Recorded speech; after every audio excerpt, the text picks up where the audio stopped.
Good evening, everyone, and good afternoon. Wekiva High School welcomes you to Mustang Field for the last time of Season 17.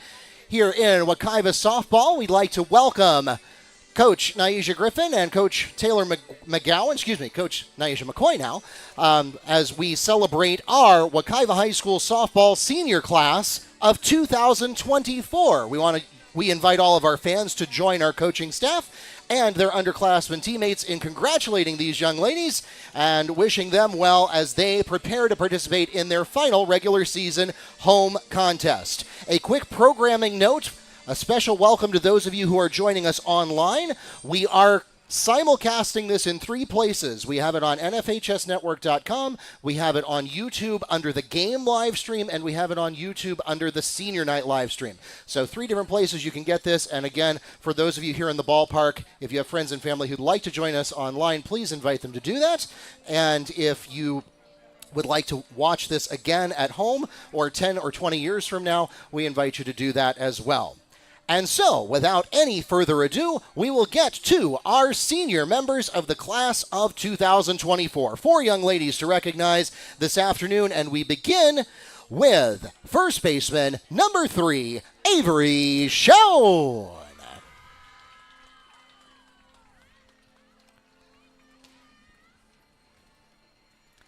Avery is escorted onto the field by her parents, Jamie and Doug Schoen.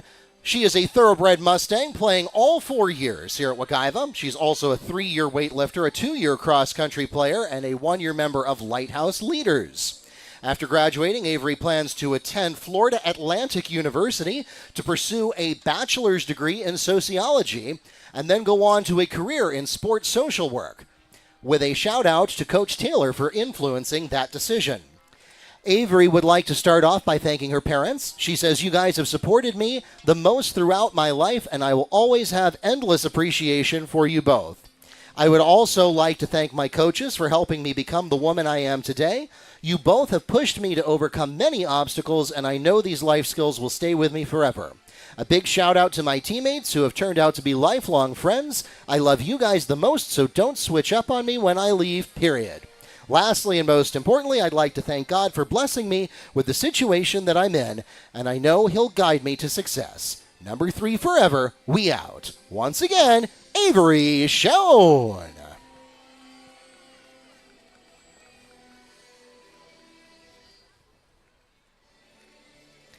Our next Mustang senior is outfielder and utility hitter, number 11. Paula Chavez.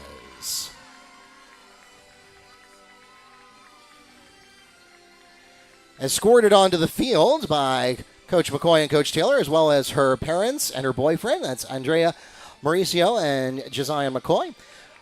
Paula has played softball at Wekiva for 3 years, in addition to serving 1 year on the Senior Council of the weightlifting program, as well as participating in the cross-country team and Lighthouse Leaders Club. After graduating, Paola will be attending Salem Community College, where she has signed a letter of intent to play softball.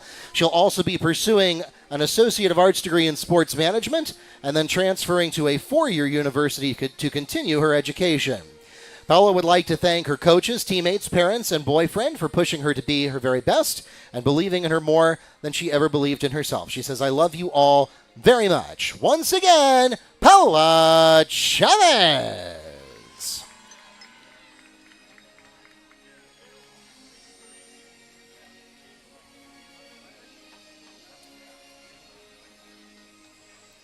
Our next Mustang senior is second baseman and outfielder number 18, Karina Ramos.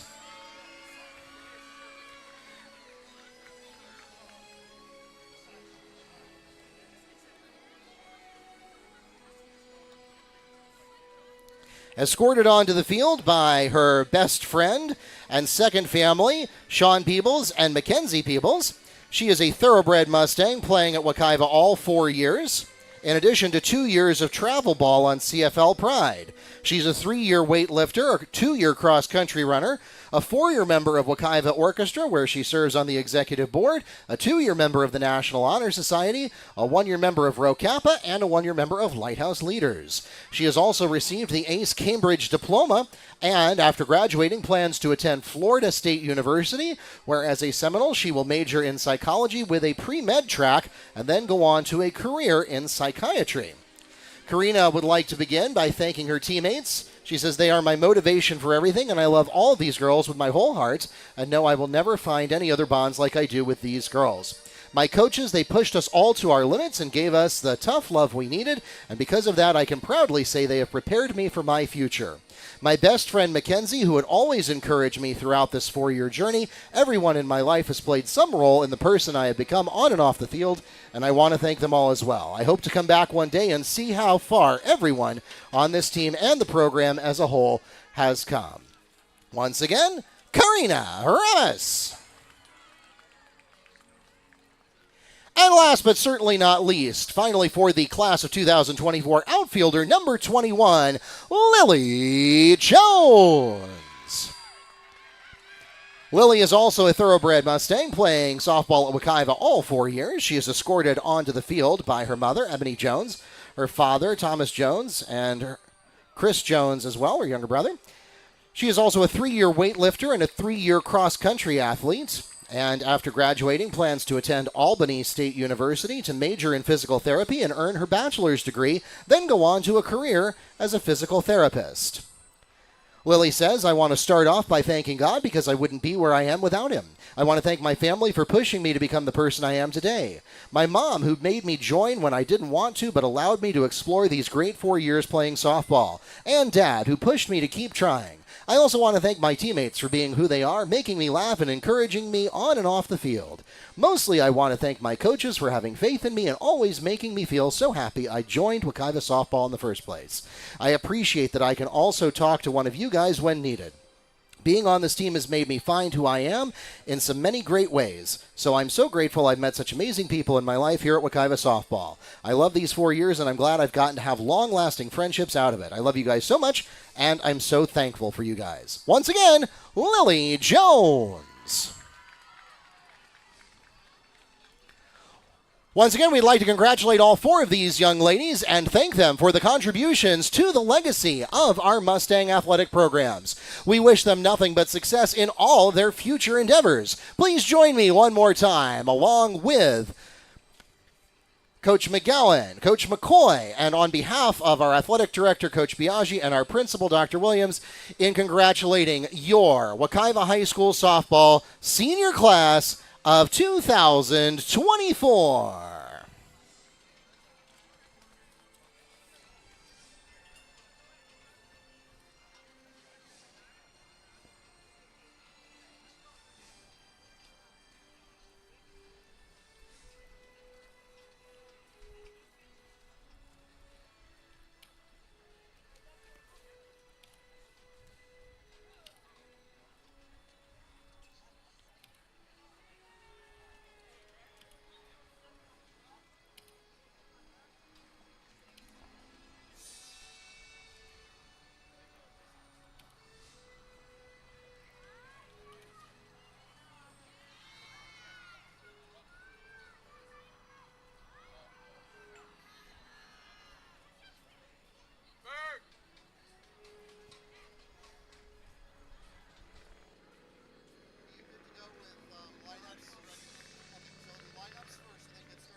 All right, for those of you who are listening online, if you are on the softball senior night live stream, we are going to end that live stream now. If you're watching us on the game live stream, the softball versus Lake Buena Vista and baseball versus Evans live stream, that live stream will continue as we move to our starting lineup and national anthem, followed by baseball's senior night ceremony, which will also be carried separately on its own live stream in full screen. So if you will forgive us for just a moment while we switch gears, we are going to get ready to do our starting lineups and national anthem in just a moment.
Again, if you're just joining us, we want to welcome you to Mustang Field.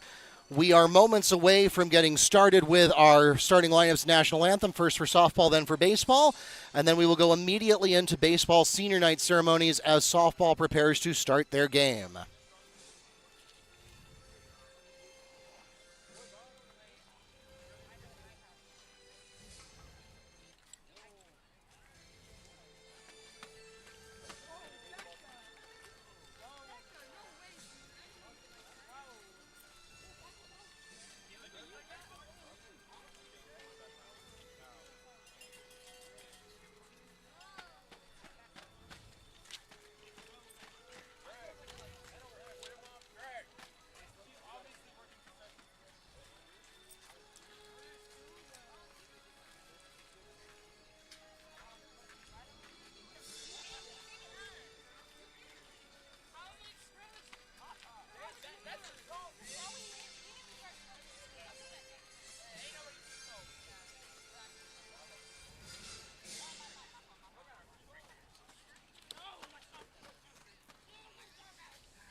Good afternoon, ladies and gentlemen. Wekiva High School welcomes you once again to Mustang Field, where it's a beautiful day for both baseball and softball.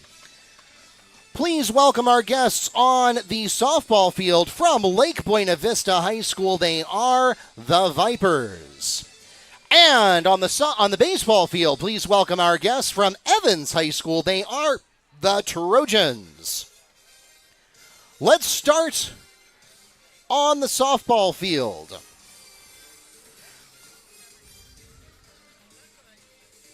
And we'll get going as soon as our coaches' meeting concludes. Again, for those of you here in the ballpark, we want to remind you we are live streaming both of these games side by side.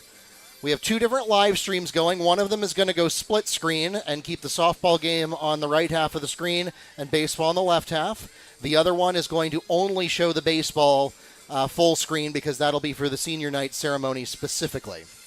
And then we will merge them into one live stream after that.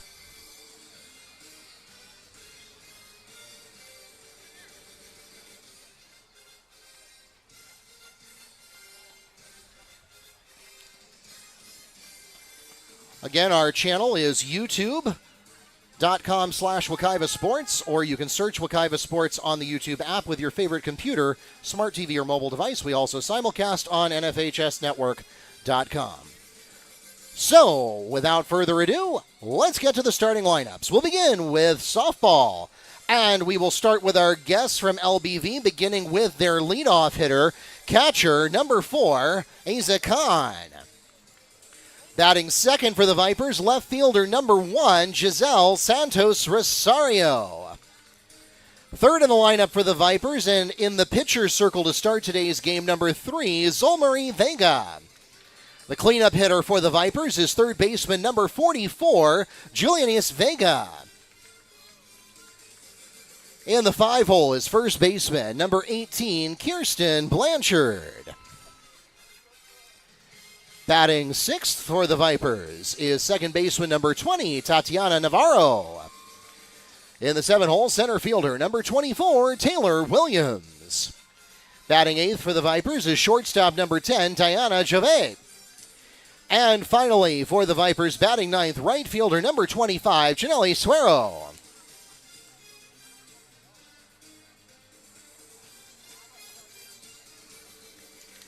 And now, let's meet the lineup for your Wekiva High School Mustangs. Leadoff hitter for Wekiva, and behind the plate at the top of each inning, number 5, Yamilia Delgado. Batting second for the Mustangs is first baseman number 3, Avery Schoen. Third in the lineup for the Mustangs is third baseman number 32, Kyla Herrera. Fourth in the lineup for the Mustangs, and in the pitcher's circle to start today's game, number 13, Jenor Thompson. Batting fifth is shortstop number 15, Camila Delgado. In the 6-hole is designated player number 35, Sanaya Asanya. And flexing for her in right field is number 2, Corinthia Small.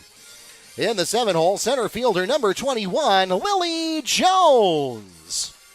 Batting eighth is second baseman number 18, Karina Ramos. And finally for the Mustangs, batting ninth, left fielder number 11, Paula Chavez. Mustangs are managed by head coach Asia McCoy and assistant coach Taylor McGowan. And now we turn our attention to the baseball field, and we'll begin by introducing our guests from Evans High School, and starting with their leadoff hitter, center fielder, number 1, Ulysses Daniels. Second in the lineup for baseball is pitcher number 3, Kaylin Walker.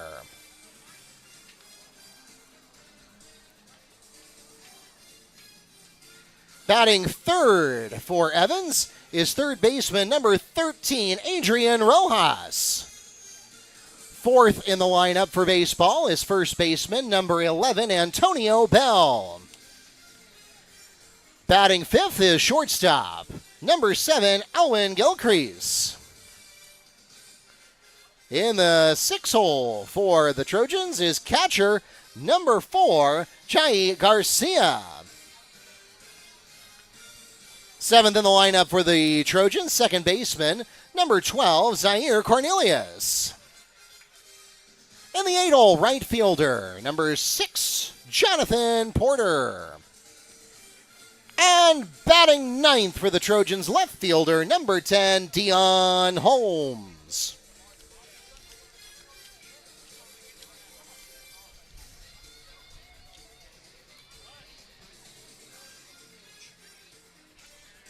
And now let's meet the lineup for your Wekiva High School Mustangs.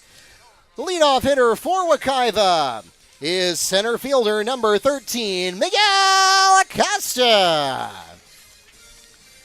Second in the lineup for Wekiva, pitcher number 3, Greg Jones.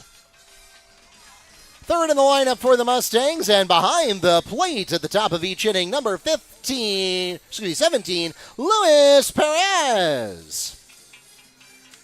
The cleanup hitter for Wekiva is first baseman number 20, Demir Simon. In the 5-hole, right fielder number 5, Jonathan Mills. Batting 6 for the Mustangs is shortstop number 8, Zachary Reinert. 7th in the lineup for the Mustangs is third baseman number 3, Marcus Campbell. 8th in the lineup for the Mustangs is left fielder number 6, Jalen Dolvin. And finally for the Mustangs, batting 9th, second baseman number 12, Dominic Sanchez. And the Mustangs are managed by head coach Brian Tatai.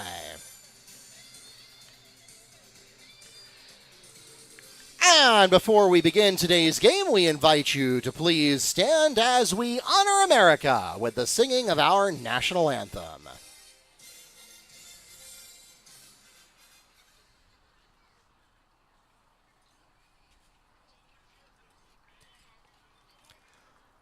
Oh, say, can you see by the dawn's early light what so proudly we hailed at the twilight's last gleaming, whose broad stripes and bright stars through the perilous fight o'er the ramparts we watched were so gallantly streaming, and the rocket's red glare, the bombs bursting in air, gave proof through the night that our flag was still there. Oh, say does that star-spangled banner yet wave o'er the land of the free and the home of the brave.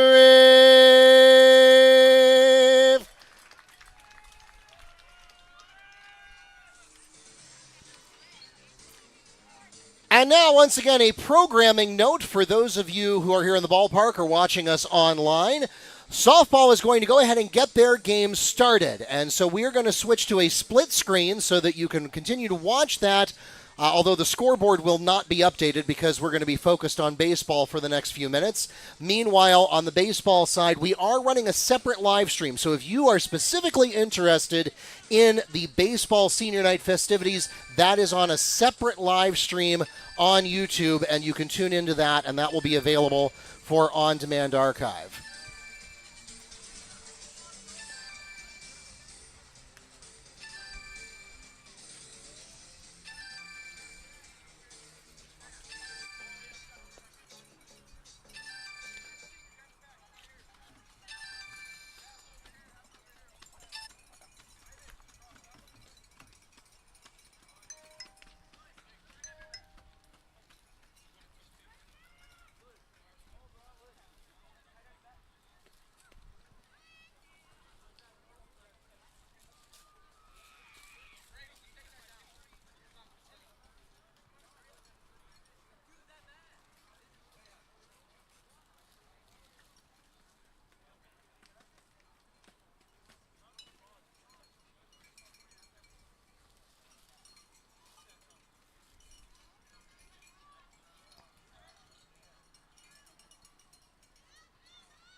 Good afternoon once again, ladies and gentlemen. Wekiva High School welcomes you to Mustang Field for what is actually the second to last time of the 2024 baseball season. We want to welcome our guests from Evans. We'll get to that game in just a moment. But first, without any further ado, we would like to congratulate our senior members of the class of 2024, wrapping up their regular season high school careers this week and next. Joining us on the field to do that is Wekiva head coach Brian Tatai, and we invite you to join him along with their underclassmen teammates and on behalf of our administrative team in congratulating your Wekiva baseball senior class of 2024.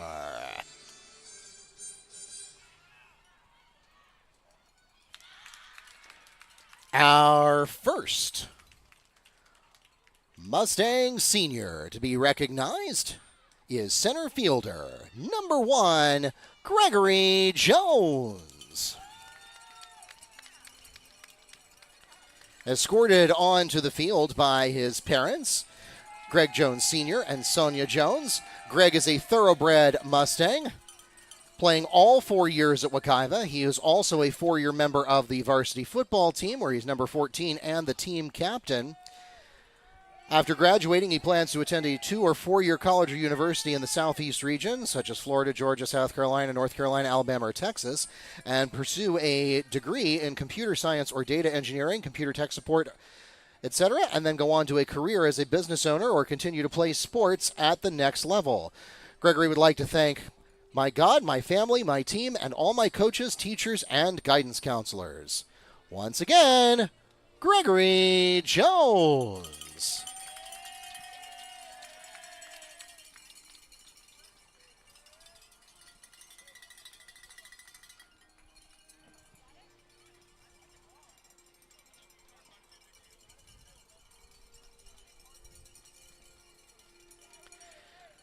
Our next Mustang senior is pitcher and outfielder number 5, Jonathan Mills.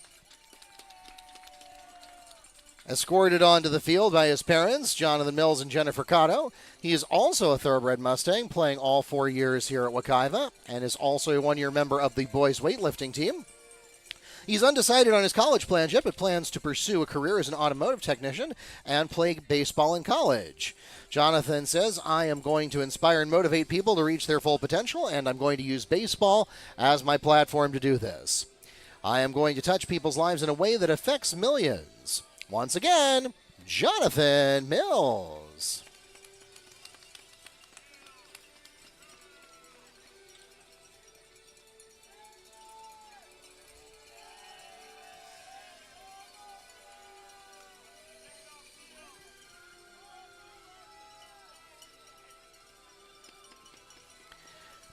Our next Mustang senior is right and left fielder, number 6, Jalen Dolvin.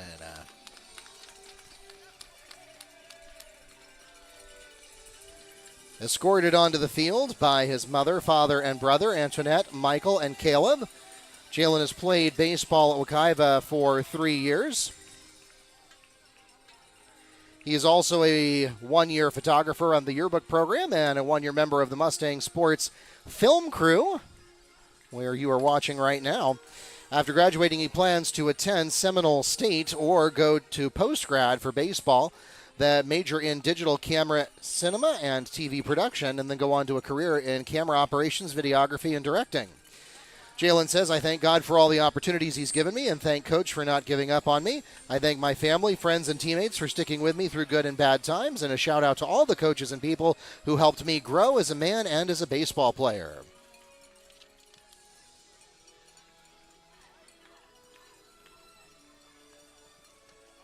Next for the class of 2024, second baseman number 12, Dominic Sanchez.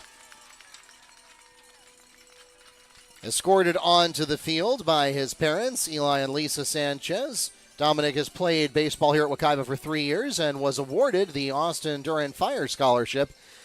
After graduating, he plans to attend the First Response School of Emergency Medicine to go on to a career as an EMT with fire standards, and then a career as a firefighter. Dominic says, I want to thank my parents for always pushing me to be the best version of myself and having my back the whole way. I also want to thank my Lord and Savior Jesus Christ for giving me this ability, for blessing me, for shaping me, and teaching me throughout the years. Once again, Dominic Sanchez.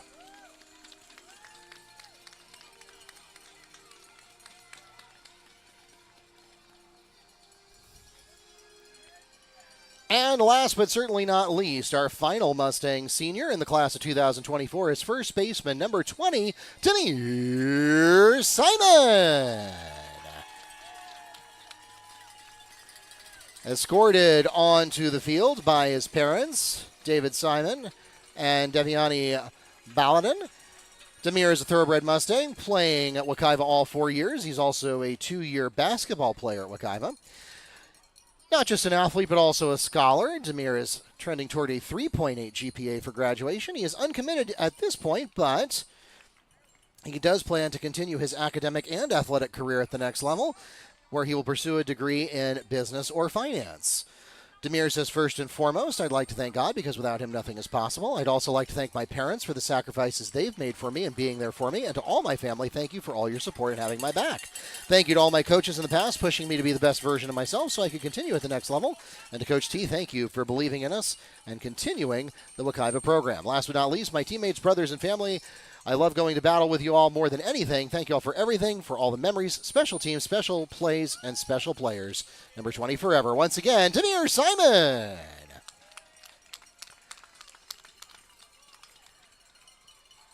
Once again, we'd like to congratulate each of these young men and thank them for their contributions to the legacy of our Mustang athletic programs.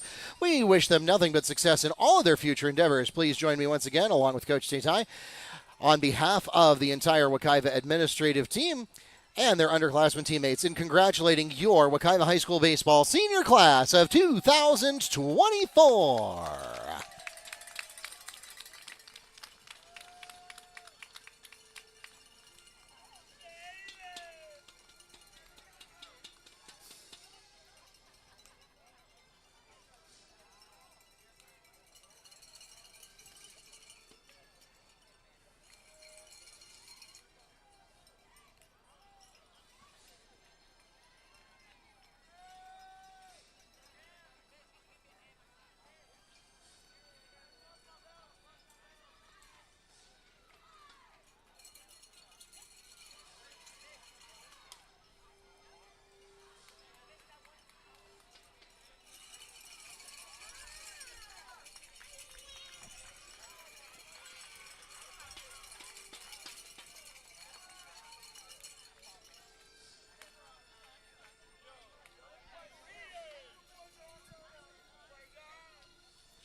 Once again, both the game and each of the ceremonies will be available as separate live streams for on-demand replay. If you are watching us on YouTube right now, if you're watching us on the Baseball Senior Night live stream, that stream is going to end, and we will redirect you to the live stream that we're going to be using for the games. If you're already watching us on the game live stream, we're going to continue with our split screen. We're going to get softball caught up to current on the scoreboard in just a moment, and then we will continue with softball versus Lake Buena Vista and baseball versus Emmons.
All right, once again, welcome.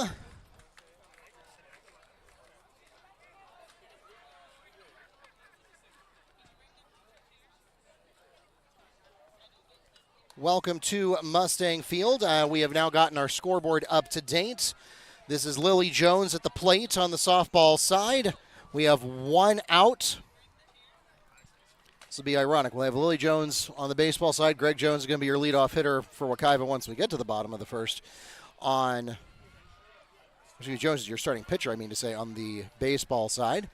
So one away for Wekiva. 4-0 lead with a runner on second.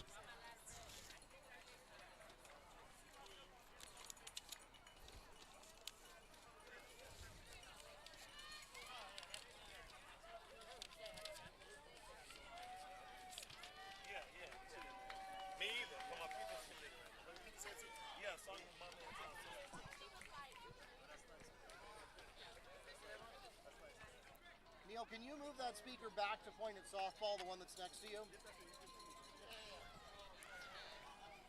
And with the walk.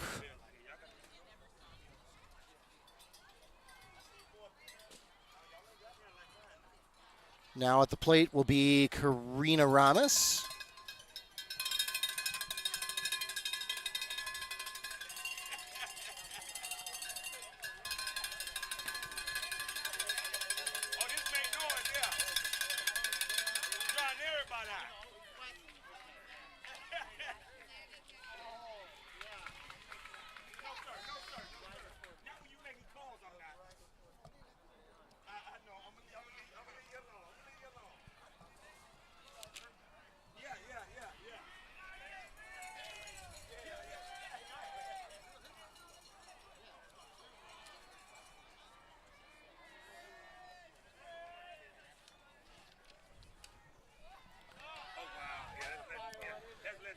Foul away.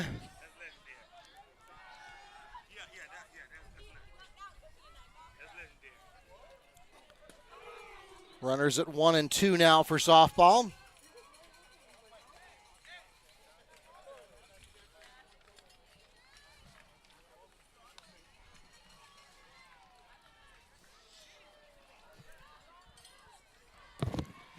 Ramos is retired to put 2 away for the Mustangs. Runner still at 1 and 2. Next at the plate for Wekiva will be number 11, Paola Chavez.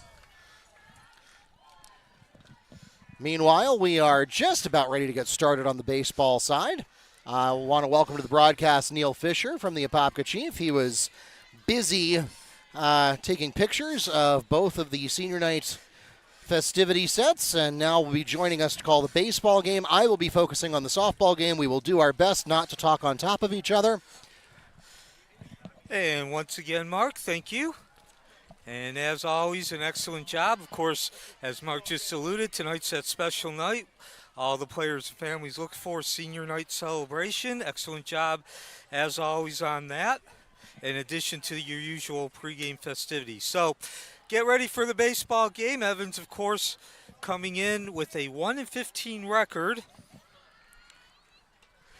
Obviously, a win would go a long way for them, gaining some momentum as the postseason is fast approaching. Just April 29th, the district tournament start. Wekiva coming in at 9-11. Had a rough start. They were only 3-8 on April 1st. They've won 6 of their last 8, though, looking to go 7 out of 9. And, of course, this is also a Metro Conference Championship OCPS, Orange County Public School Tournament game, the last in the pool play. Each team plays 4 games, and then they match up in the finale according to the place. The 2 first-place teams play, the 2 second-place teams play, and so on. So Wekiva with a chance to finish the pool play with a 4-1 record. With the bases loaded, and the Mustangs move back to the top of the lineup with number 5, Emilia Delgado. First pitch looks to be a ball. And on the mound for Wekiva is number 1, Gray Jones, one of the seniors tonight. Should be noted that the starting lineup looks a little different than it normally does, and that is typical, not just in baseball but in all sports, that deference is given to the seniors, even if they would not normally be in premier positions among the starters. They often are on senior night as a way of honoring them, and Coach Tatai has done that. Now, looks like Delgado got a piece of it, and that's going to drop. And Yumilia Delgado has a 2 make it 3 RBI hit for the Mustangs. Stepping into the plate for Evans is Ulysses Daniels. So Delgado gets 2 bases for herself, scores 3 runs. Next to the plate for the Mustangs will be number 3, Avery Schoen. Meanwhile, we move to the top of the first inning on the baseball side, beginning with Ulysses Daniels. Daniels takes a cut on that second offering, and that'll even the count at 1-1. Top of the first inning just underway on the baseball field. Kaiva coming in with a 9-11 record, looking to win 7 out of 9 games. Certainly look like they're righting the ship at the right time, as Coach Tatese, as Daniels slaps at that ball. And that's Reinert scooping it up over to first. 1 up, 1 down in the top of the first inning. And speaking of which, Reiner on the throw to Simon with a 6-3 ground out. 1 away for the Trojans. Next at the plate, pitcher number 3, Kalen Walker. so we'll get you the defensive lineup in just a minute. In the meantime, as Walker steps in for his first at-bat, take a look at Jones's record as a pitcher as he looks at ball 1.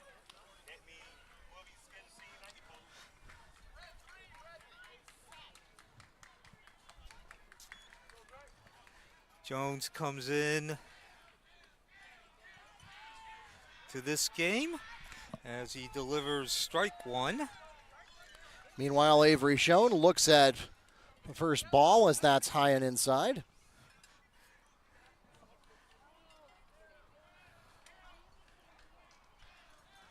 As actually Jones's first start of the season, first appearance on the mound, and gives up the base hit to Walker. First hit of the ball game. Walker with a single is safe at first. Next at the plate for the Trojans, third baseman number 13, Rojas. So Rojas steps in, runner at first with 1 out. Jones again making his first start, first appearance. Delivers, that's ball 1. Defensive lineup, as we said, there are some changes. Starting with Perez behind the plate, the sure-handed shortstop trying his duties behind the plate. Avery Schoen walks to first. That puts runners at 1 and 2 for third baseman number 32, Herrera. Simon at first, Sanchez at second. In the hole, Zach Reinert has a throw down to second. Safe. Nice job by Sanchez, or excuse me, Reinert, speaking which, taking over shortstop and backing up that play. Campbell on the hot corner, and then the outfield. Nice heat on the line drive in the softball side, and Schoen might as well go home. Or excuse me, that's Delgado. Delgado scores on the RBI from Herrera. Schoen will advance to third on the throw. We'll call that a single officially. Runners now at 2 and 3. And in your outfield, left to right, Dolvin, Acosta, Mills. In the meantime, Walker advances to third base on that pass ball. So first scoring opportunity in the first inning. Runner at third with only 1 out. Now at the plate for the softball field, pitcher number 13, Thompson. Rojas now looking at a 2-0 count. And that'll be 2-1. Meanwhile, Thompson fouls away the first pitch to make it an 0-1 count. 8-0 now the score on the softball field. Pitch away. She swings at that one. That's going into fair territory. If it'll drop, and it does, that's going to be a 2 RBI double dropped into left field by Thompson. And Rojas finds the gap, and he'll get a double off of that, an RBI, and a 1-0 lead for Evans in the top of the first inning. Still only 1 out. Rojas doubles into center field. That also scores Walker and gives Evans the 1-0 lead.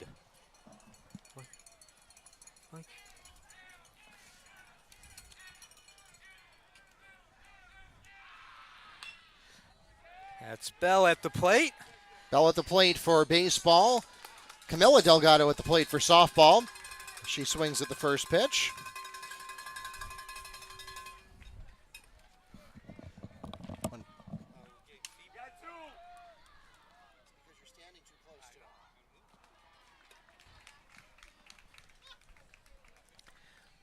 The out is made, and so the Mustangs will leave 2 on.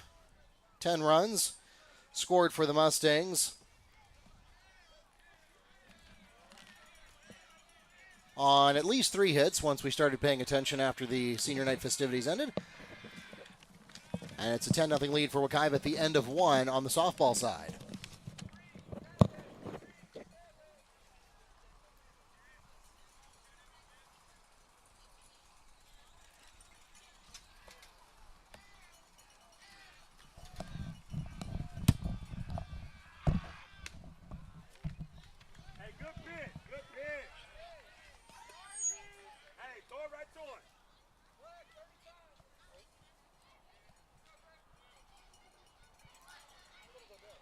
Push it all the way up against the fence, and then you'll be okay.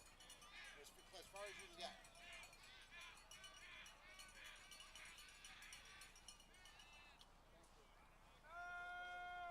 You don't want to hit.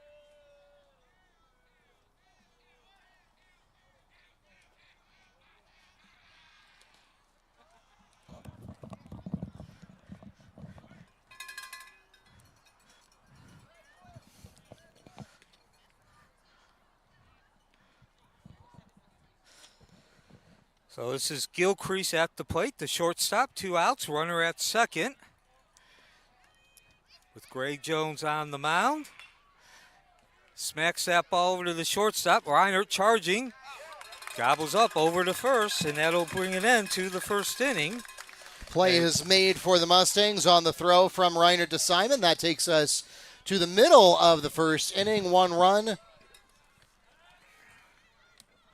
scored on 2 hits, with no Mustang errors, leaving 1 on base, and the score stands 1-0 at the end of 1 inning.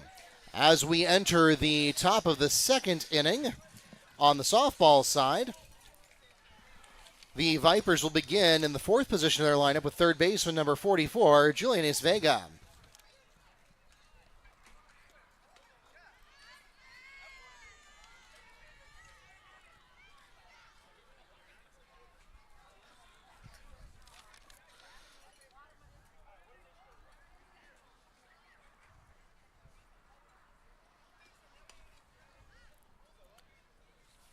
Vega fouls away the second pitch.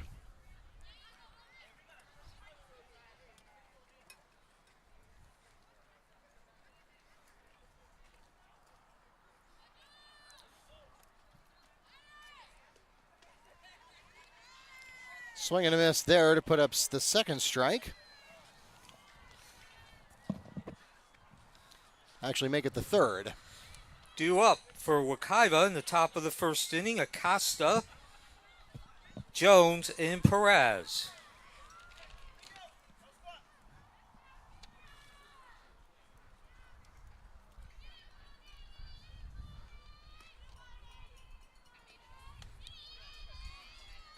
Blanchard now at the plate for the Vipers, and she'll swing at the first pitch for strike 1. So far, the Mustangs have been taking care of business. They already have 10 runs in just their 3 outs as we got strike 2. And also, so far,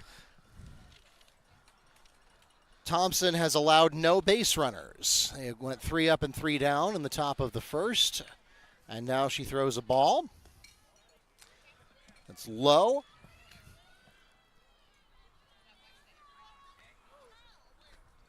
Pitch away, it's inside.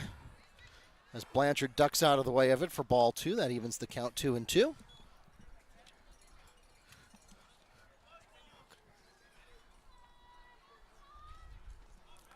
That was a low pitch, but nevertheless, Thompson swings at it. Blanchard swings at it, so Thompson records the swinging strikeout to put 2 away for the Vipers. Next at the plate will be second baseman number 20, Tatiana Navarro. So we begin the bottom of the first inning with Wekiva trailing 1-0. A single by Walker and a double by Rojas. Producing that 1-0 lead for Evans. On the mound will be Walker. Wekiva again looking to win their 7th game in 9 attempts. And this is a Metro Conference Championship Tournament game. Wekiva 3-1 in the pool play portion of the tournament. Of course, it's also senior night here tonight. If you couldn't join us, we do have that stream available later Thompson tonight. catches the line out, and that will once again put 3 up and 3 down. No runs, no hits, no errors, none left on base. The score remains 10-0 at the end of an inning and a half.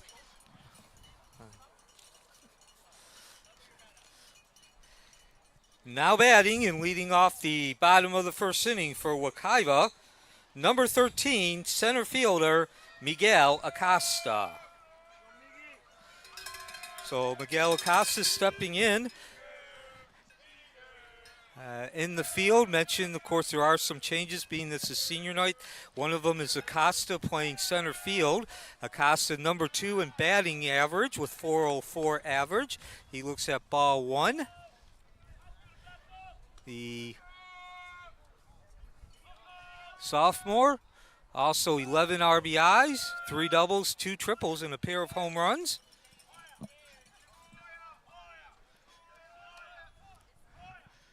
So he settles back in against Walker. And that ball takes a fortuitous bounce, hitting the left side of the mound and just scooping right over Gilcrease. And that will be a single.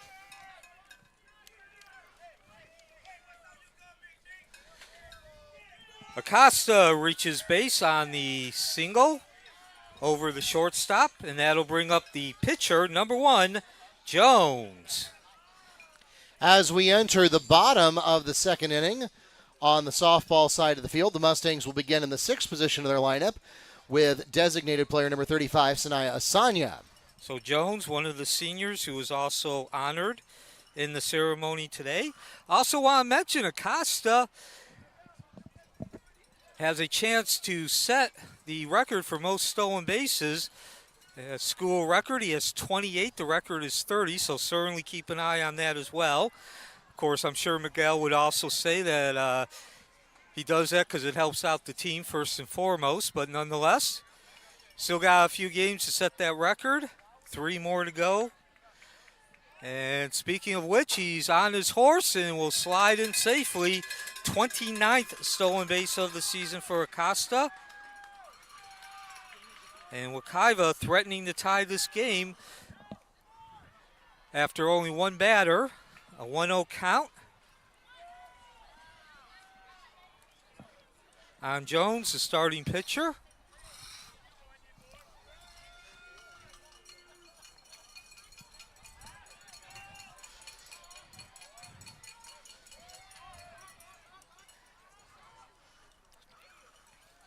Walker gets his sign from Garcia behind the plate, and we won't get a pitch. Instead, we'll get to throw back to second.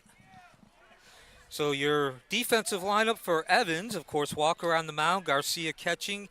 At first base is Bell, second base is Cornelius, Gilchrist, shortstop, and Rojas on the left side, the hot corner third base. And then the outfield left to right, Holmes, Daniels, and Porter. Wekiva trailing 1-0. Evans putting that first run on the board in the top of the first inning.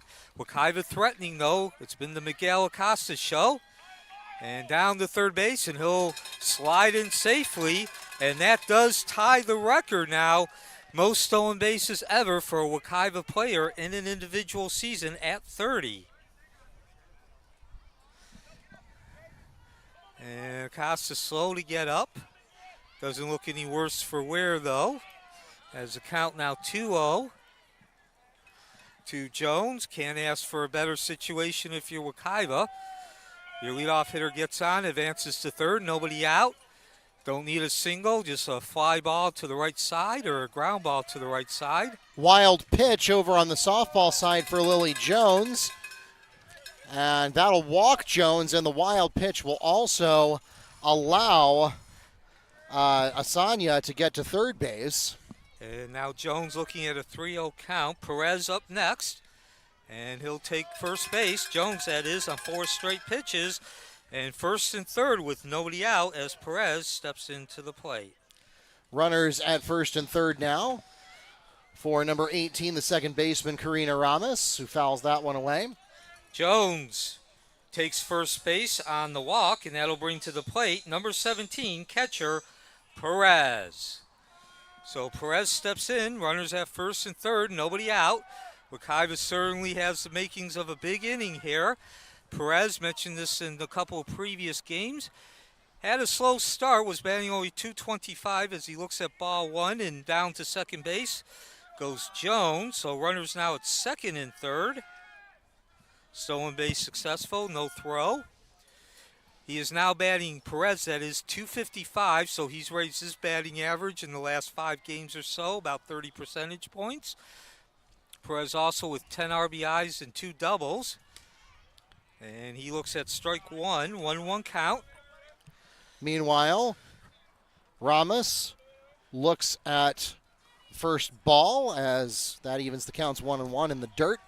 Perez also leads Wekiva with 20 walks. Struck out only 7 times, exactly what you want from your number 3 hitter.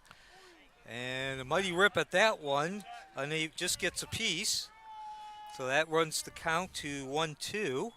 High lob brings up a 2-1 count for Ramos, and meanwhile Jones scoots over to second to put runners at 2 and 3. Simon on deck.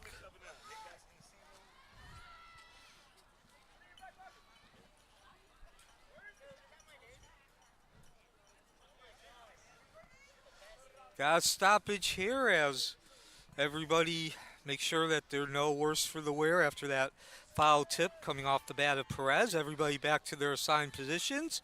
For Wekiva, that means second and third, nobody out. And Perez looking at a 1-2 count as Walker gets his sign. And that'll even the count at 2-2.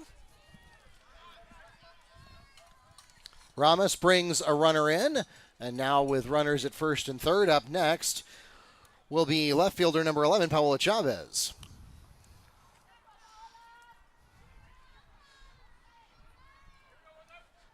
Walker, the starting pitcher. Back to work, needs an out. And there he goes as Perez unable to catch up on the high heat. And that will be the first out of the inning for Wekiva.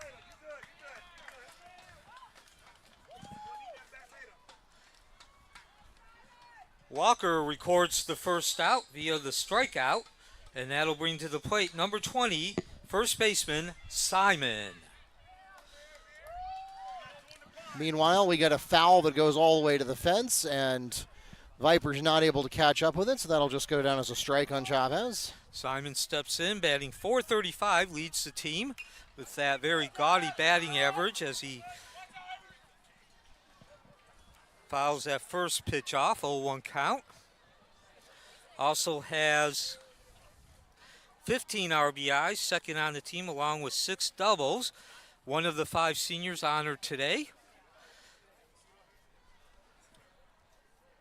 Golden opportunity for Simon in Wekiva, second and third, still only 1 out.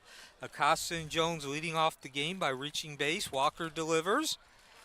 And an 0-2 count now.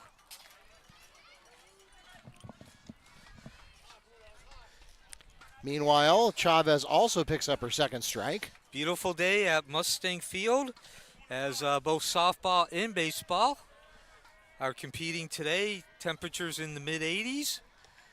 No clouds in the sky. 1-2 count. Inside ball for Chavez. Of course, the last time these two teams played, the second game of the season, we were unable to get past the second inning due to rain. Wekiva, that game was suspended, a 14-0 lead. Eventually, Evans gave this 2-2 count. Evans eventually conceding the victory to Wekiva.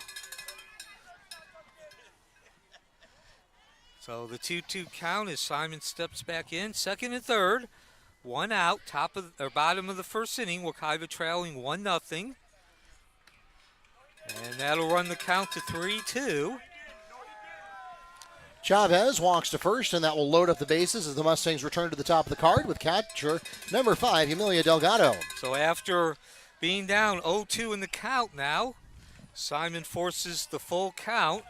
Critical point in the game. Wekiva looking to tie this ball game or take the lead.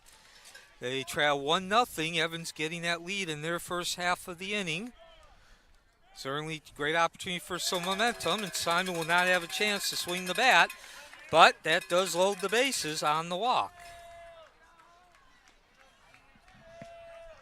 Simon takes ball 4, which loads the bases with one out and brings to the plate number 5, right fielder, Mills. So it should be noted, Neil, that Wekiva currently has 6 batters on base. I believe that is the theoretical limit. So Mills steps in with bases loaded, one out.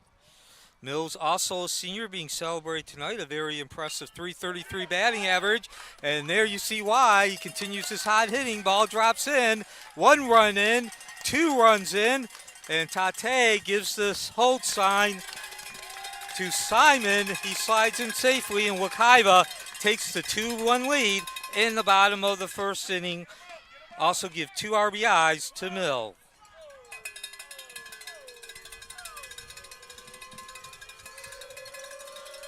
Wekiva takes the 2-1 lead on the 2 RBI single by Mills. That brings to the plate the shortstop, number 8, Zach Reiner. So didn't get a chance to give out the RBI for Mills as he swung at that first pitch, but that's his 11th and 12th RBI of the season. And again, Wekiva now with the 2-1 lead in the bottom of the first inning. So they fell behind 1-0. Quick throw down to third base. And now the plate is shown for the Mustangs. Down. Simon unable to get back. Second out of the inning. So that'll leave a runner at first with 2 outs now for Reinert. Reinert steps in, .275 batting average, 7 RBIs, a pair of doubles, and a triple. And now the 1-1 count.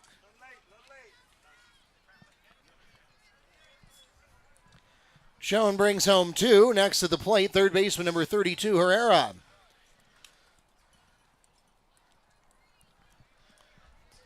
The delivery from Walker with the runner on second now, as Mills did steal second on that last pitch. That'll run the count to 2-1-2. We're in the bottom of the first inning. Wekiva just taking the lead, a 2-run single off the bat of Mills, giving them the 2-1 lead. Chance to get some more now with the runner at second. There are 2 outs, though, and there'll be runners at third as the ball gets by Garcia.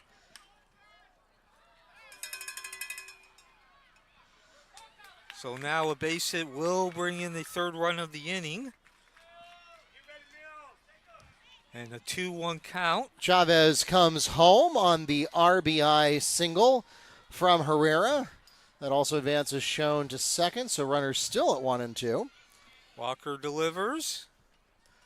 And a 3-1 count now. Garcia this time doing a good job of keeping that ball just close enough that next at the plate for the Mustangs, pitcher number 13, Thompson. That Mills did not run. And still, though, a 3-1 count now on Reinert, the left-hander. Looking to get his 8th RBI of the season.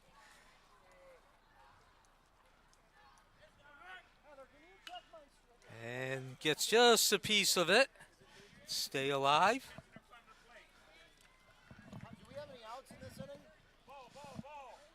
So Wekiva, the softball team, certainly taking care of its business. A 13-0 lead right now in the second inning. Meanwhile, over on baseball, a 2-1 lead in the bottom of the first for Wekiva. Runner at third, 2 outs. At Zach Reinert at the plate with the 2-2 count. Walker delivers. And that's actually the fourth ball. So that'll put runners on first and third with 2 outs. And brings Marcus Campbell to the plate. Reiner reaches base on the walk. And that brings to the plate third baseman, number 3, Campbell. So Campbell steps in. Runners at first and third with 2 outs. The junior third baseman, batting .271, does lead the team, though, with 18 RBIs. So certainly he's the man you want at the plate in this situation, a scoring opportunity. And Walker begins the at-bat. There won't be a second pitch. And a beautifully hit ball drops in right in front of Holmes. And a 3-1 lead now for Wekiva. Give the RBI to Campbell, his 19th of the season. And Jalen Dolvin steps up to the plate.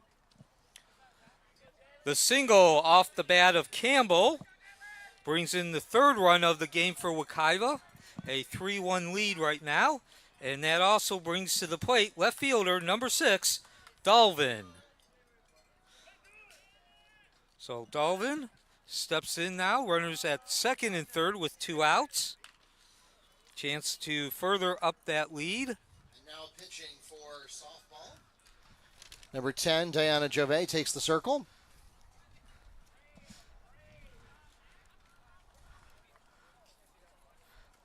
Dolvin still looking for his first base hit of the season, and he'll get it. A ball squeezing by the second baseman, Cornelius, and that'll also bring in 2 runs. So his first hit of the game can't be any more efficient.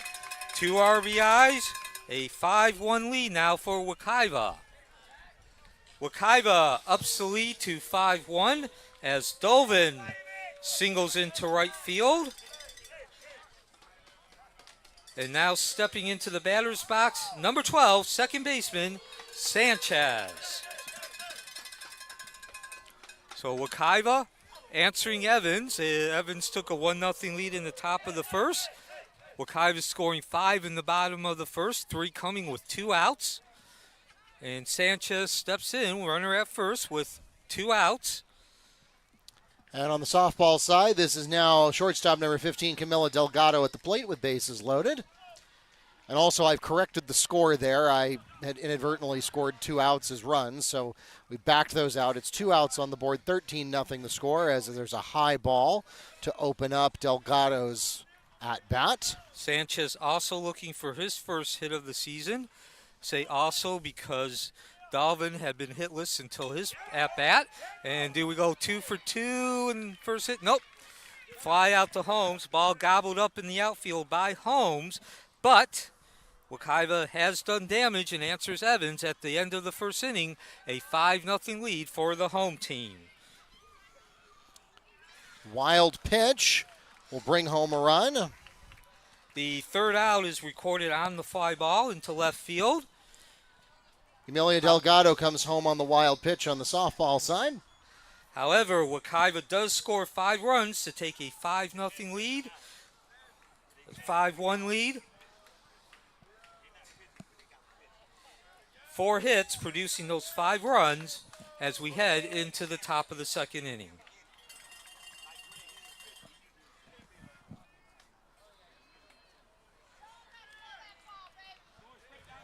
And on the wild pitch, that will bring home Herrera. Meanwhile, Delgado takes the walk and is safe at second on the throw.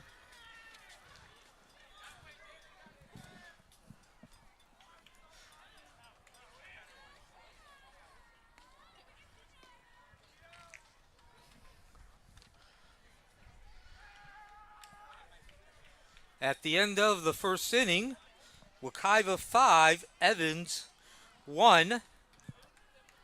Due up for Evans in the top of the second inning, the catcher number 4, Garcia. The second baseman number 12, Cornelius. In the right fielder number 6, Porter. Oh.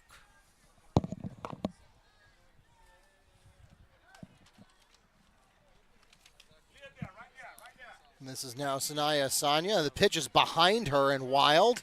Opportunity to score. Safe. How do you get an inning off the board?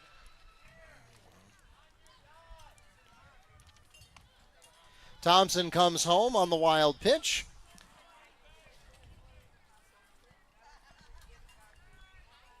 Runner remains at third. How do you get an inning off?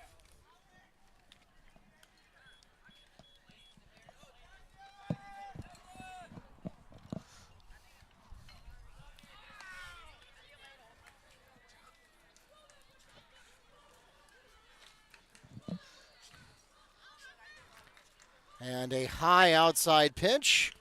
That'll be a walk for Sanaya Sanya. That puts runners at first and third for center fielder number 21, Lily Jones.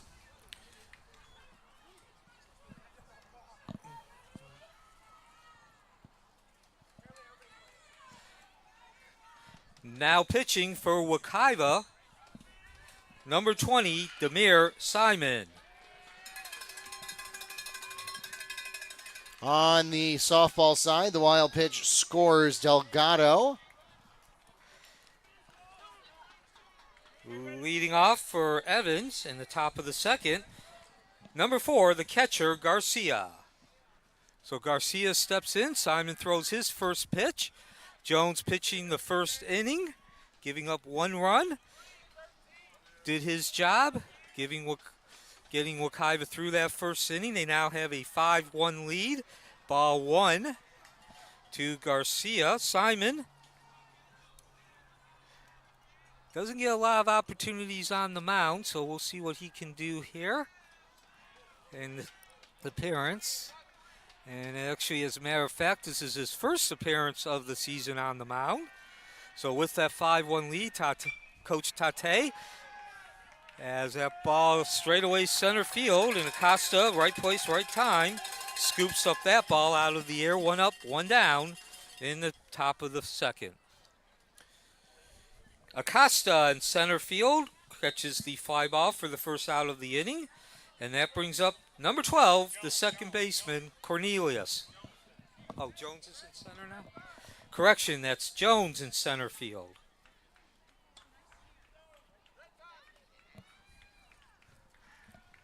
Now at the plate for softball, second baseman number 18, Karina Ramos, as Jones walks to first.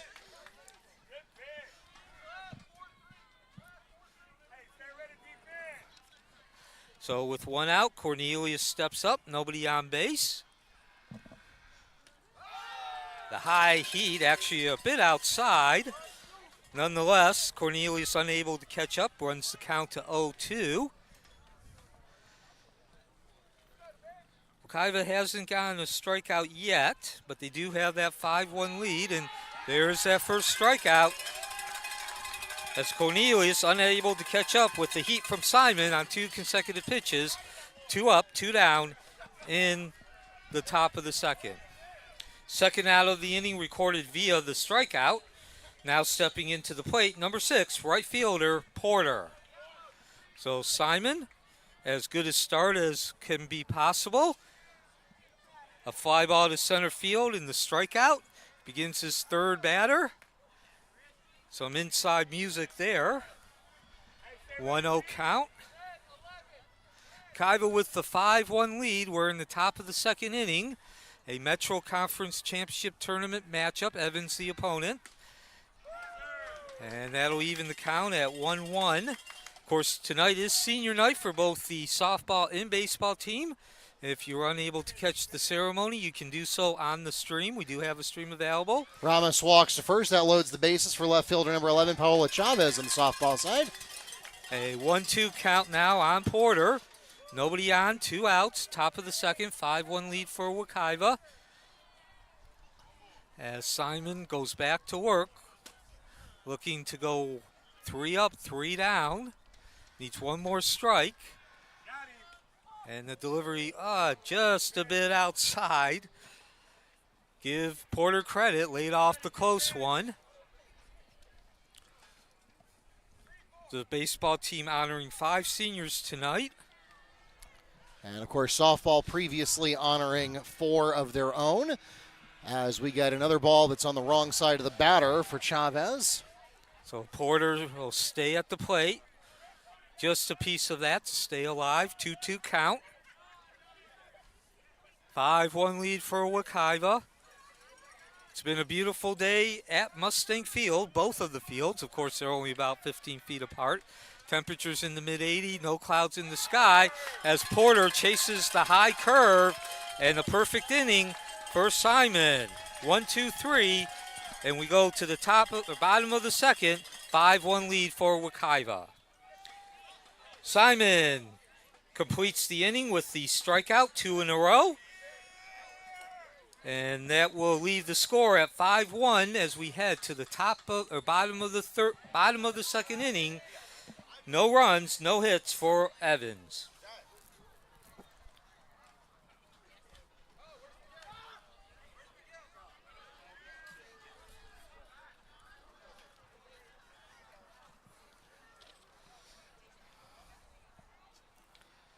That takes us to the end of the second inning on the softball field.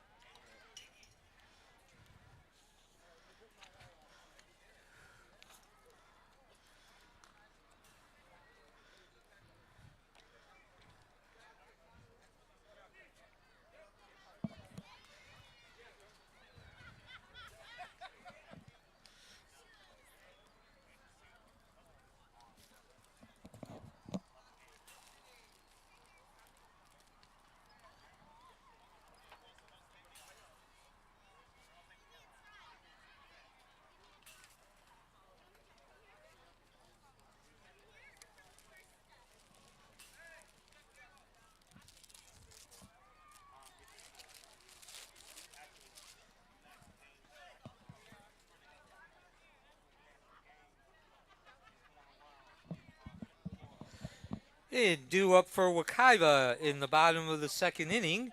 It'll be the top of the lineup. Number 13, center fielder, or number 13, Acosta.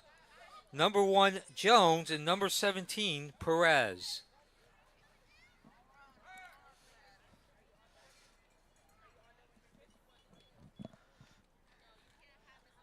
So it should be noted, first of all, we have a new pitcher, Garcia, coming in on the softball side as we head into the top of the third inning. Is that still number 3 on the mound?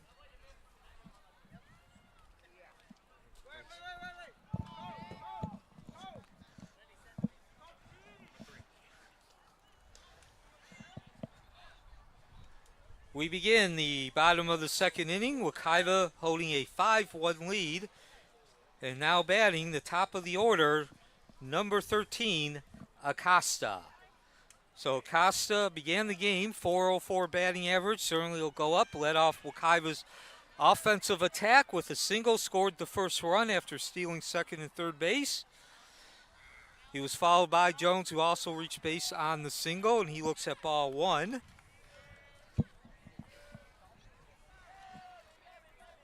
Wekiva sending 9 batters, the entire lineup, to the plate in that first inning while scoring the 5 runs. A 2-0 count now. On Acosta, the leadoff hitter. Acosta also tied the record for most stolen bases in a single season at 30, and he takes ball 3. Garcia now pitching for the Mustangs. Meanwhile, Lake Buena Vista begins the third inning Walker continuing on the mound for Evans. See if he can get a strike here. With the center fielder, number 24, Taylor Williams, who's retired. Next up, shortstop, number 10, Diana Javet. So 4 straight balls to Acosta. He reaches first base, leading off the bottom of the second inning. Acosta reaches base for the second time today on the walk. Meanwhile, on the softball side, the play is made from Delgado to Schoen for the 6-3 ground out 2 away. Next at the plate is right fielder number 25, Janelle Suero. At the plate for Wekiva, number 1, Jones. So Jones, mentioned he reached base. That was on a walk, so doesn't have an official at-bat. Same situation as the first inning. Runner at first, nobody out. 5-1 lead for Wekiva. That's certainly different. We're in the bottom of the second inning. Wekiva looking to notch its 7th victory in the last 9 attempts. They've certainly found their mojo here in the second half of the season.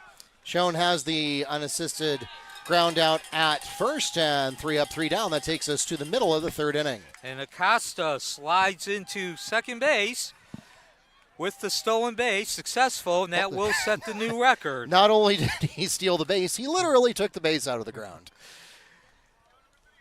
Miguel Acosta slides into second base, is safe on the stolen base attempt, and that does set the new record, a single season with 30 stolen bases.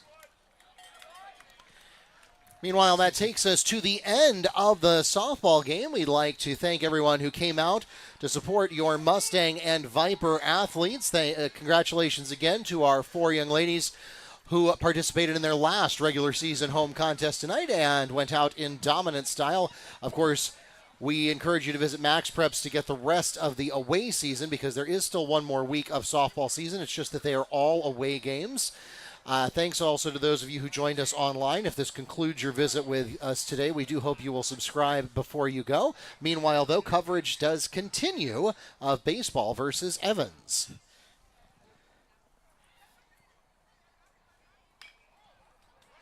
And that's Perez at the plate.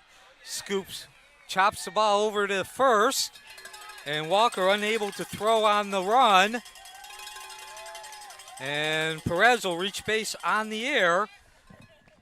And Acosta comes in, 6-1 lead now for Wekiva.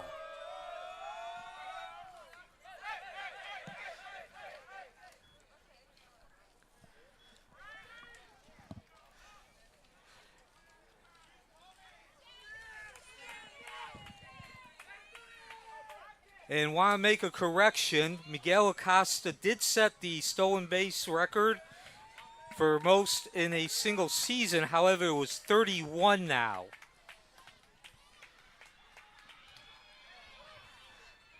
As that is Demir Simon at the plate. He looks at ball 1. Now batting for Wekiva, number 20, Simon. So Simon has not official at-bat. He walked in his first plate appearance.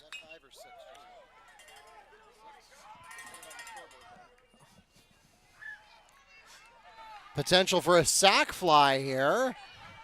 Looks like he's coming home. And he does. So Simon does his job, getting the run in, and now a 6-run lead, 7-1 for Wekiva as they continue to put runs on the board. 5 in the first, 2 here now in the bottom of the second.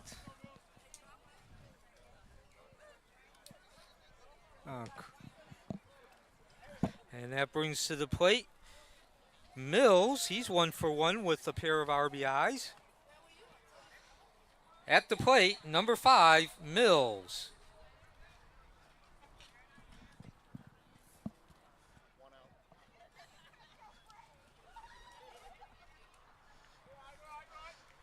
And the 2-0 count now.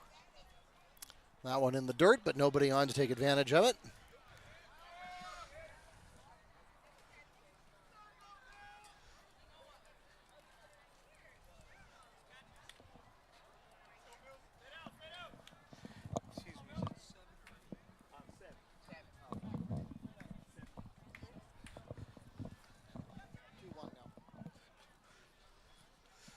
2-1 count to Mills. 7-1 lead for Wekiva. We are in the bottom of the second inning with 1 out, nobody on. Mills getting a piece of that, but driving it foul, so that'll even the count at 2-2.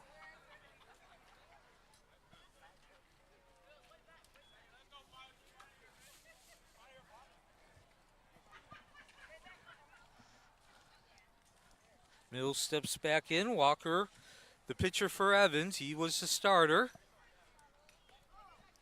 And that'll keep the count at 2-2. That was almost an opportunity to get the out on the foul tip catch, but unfortunately for the Trojans, Garcia not able to reel that one in. So mention Mills, our single in the first inning, driving in 2 runs. And that brings his total for the season up to 12 now. This is also a Metro Conference Championship Tournament game, or sometimes also Orange County Public School Tournament. So Wekiva will be playing on Friday. They won't know who they will be playing as a part of that tournament until the games are concluded today. As Mills makes contact and unable to haul it in as Holmes. Looked like the sun got in his way. And Wekiva will have a runner on first base. The error to Holmes. Mills reaches first base on the air, which brings to the plate number 8, shortstop, Zach Reinert. So Reinert, the lefty, steps in. He walked in his first plate appearance. And he'll have a runner on first with 1 out. Neil, I don't know quite what to do here. I'm only watching one game. My brain cells don't have enough to do. I certainly understand, Mark. Of course, that's Mark Barchi as that ball catches the inside corner. 1-1 count now. We are in the bottom of the second. 1 out, runner on first base. 7-1 lead for Wekiva. Ball golfed up and finds the hole just to the right of Cornelius. The second time a seeing eye single to the right of the second baseman. So Reinert, 2 for 2, reaching base. And that'll put runners on first and second, 1 out, and Campbell at the plate. Reinert reaches base on the single into right field. Now stepping into the batter's box, number 3, Campbell. And Campbell with a single and RBI in the first inning.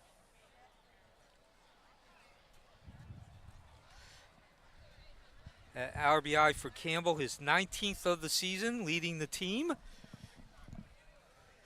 So Wekiva certainly off to the kind of start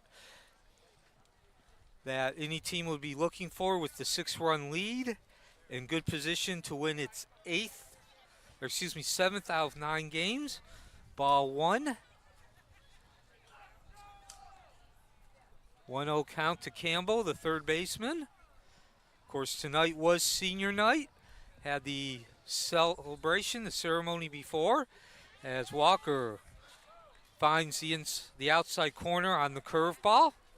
Evens the count at 1-1. 5 seniors being honored for baseball, 4 for softball, who took care of business quickly and fairly easily. Mark, of course, was calling that game as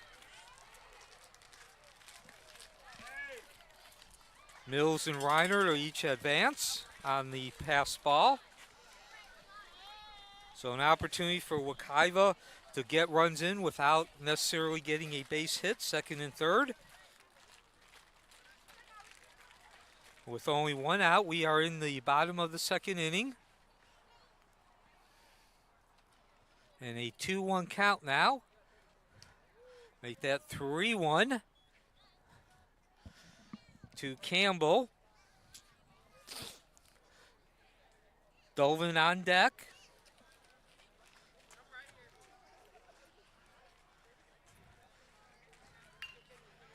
Swing, contact from the ground. That's Rojas, the long throw. And he does get the out. Give him credit. Beautiful play.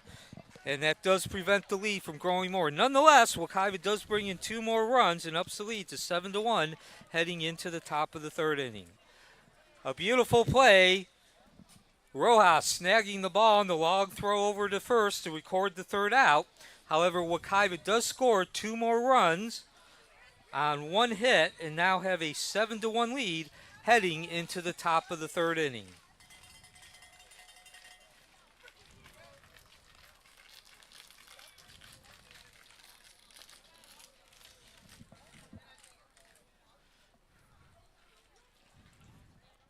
Neil, is that right for the line score?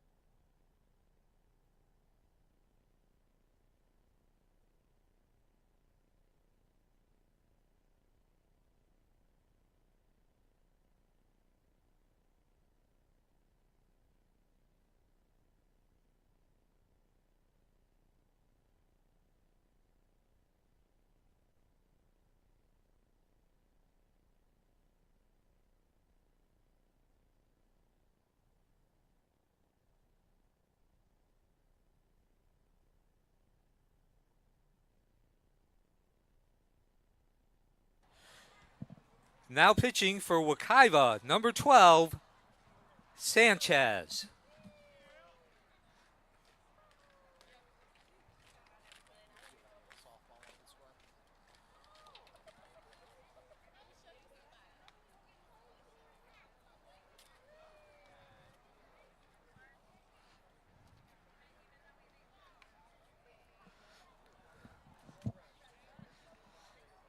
Due up for Evans in the top of the 3rd inning.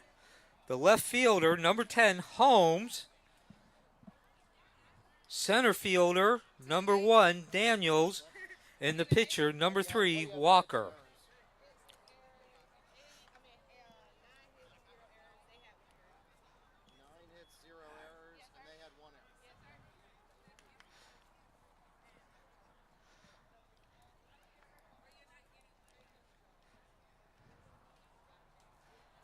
And welcome back to Mustang Field, where we are approaching 7:30. Of course, the softball game recently concluded, Wekiva getting its 12th victory against 7 losses. And over on the baseball side, we continue top of the 3rd inning now. Wekiva with the 7-1 lead, scoring 5 in the first, 2 in the second. And we do have a pitching change as Sanchez making his first appearance on the mound this season. He followed Jones and Simon, who each went 1 inning. And he will be facing Holmes, the left fielder, to start off this inning, followed by Daniels and Walker. Now batting, number 10, left fielder, Holmes. So Holmes steps in. Evans looking to get something going, trailing 7-1. Of course, Wekiva celebrating senior night. Sanchez, one of those 5 seniors.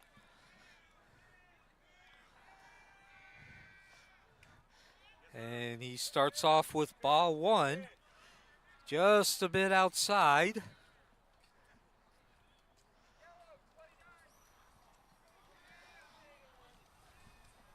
Evans 1 run on 2 hits. They both came in the first inning. A 1-2-3 second inning thrown by Simon as the count now goes to 2-0. Wekiva looking to win its 7th game in the last 9 attempts. They come in with a 9-11 record. Of course, nothing to write home about when you look at it overall in the 9-11. Was that a strike? So a 2-1 count. But again, Wekiva now at 9-11 after the 3-8 start, and that's a walk.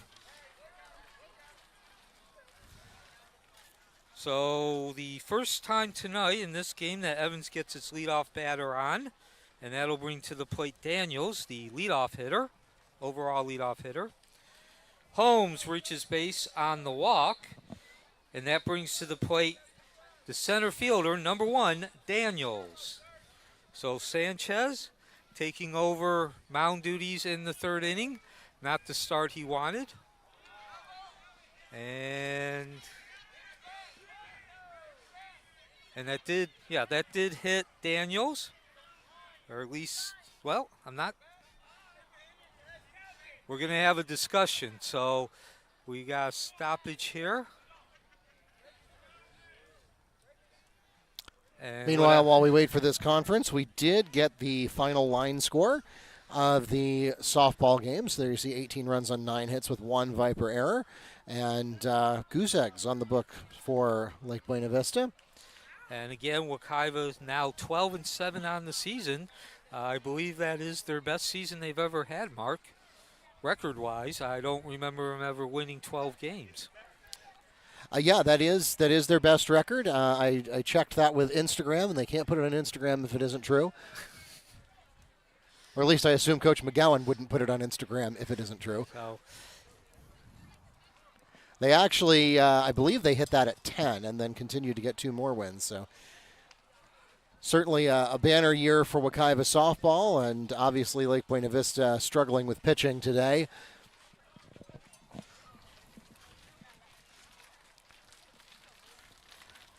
So again, senior night for both softball and baseball. The 5 seniors, while we do have a break here. Greg Jones, Jonathan Mills, Jaden Dovin, Dominique Sanchez, and Demir Simon. Certainly they have had a central role in this 7-1 lead through 2 innings. We are in the top of the 3rd inning. Nobody out, runner on first. Jones and Simon each pitching an inning. Sanchez taking over in the 3rd inning and unfortunately issued a walk to his first at-bat, to his first batter, that's Holmes. And that was Ulysses Daniels at the plate. And I'm not sure why we're having such a long stoppage here, but it did look like Daniels was hit in the head, took a beaner in the helmet. So I'm not sure if they're discussing if it was an actual hit batsman or if it's another issue the umpires are discussing. And yes, it did hit Daniels on the head. He will take first base. So Ulysses Daniels advances to first on the hit batsman. That pushes Holmes to second. So runners at 1 and 2 now. And next at the plate for the Trojans will be pitcher, or a starting pitcher, I should say, number 3, Kalen Walker. And our umpire now also having a discussion with Coach Tate. And it looks like we're ready to get back to work now. As you just heard Mark say, that's Walker, the starting pitcher, stepping into the batter's plate. Batter's box, he is 1 for 1 today. One of only 2 hits that Wekiva pitchers have given up. He wound up scoring that lone run for Evans after getting that single in the 1st inning. And he comes to the plate again, first and second. Nobody out. First 2 batters for Evans reaching base in the top of the 3rd inning. And he'll take ball 1. And on the way to 3rd is Holmes. And Holmes is caught stealing at 3rd. 1 away for the Trojans. So that is the first out of the inning. And leaves a runner at second.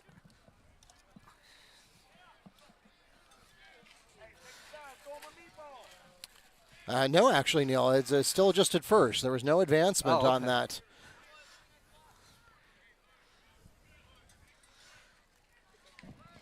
Two nothing now at the plate as Walker, the starting pitcher for the Trojans.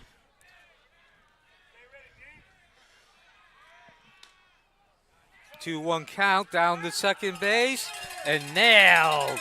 Perez, the perfect throw, 2 outs. Ulysses Daniels is caught stealing at second, 2 away now for the Trojans. So despite the fact that the Mustangs Dominic Sanchez has been struggling to throw strikes, Mustangs are putting away the batters anyway. They're just waiting until they become runners. Yes. Another way you can look at that is despite the first two runners reaching base, the bases are now empty with nobody with 2 outs. A 2-1 count on Walker. As Sanchez delivers, this is his first appearance on the mound, evens the count at 2-2. And he's 1 strike away from getting out what looked like a potentially dangerous inning after the first 2 batters.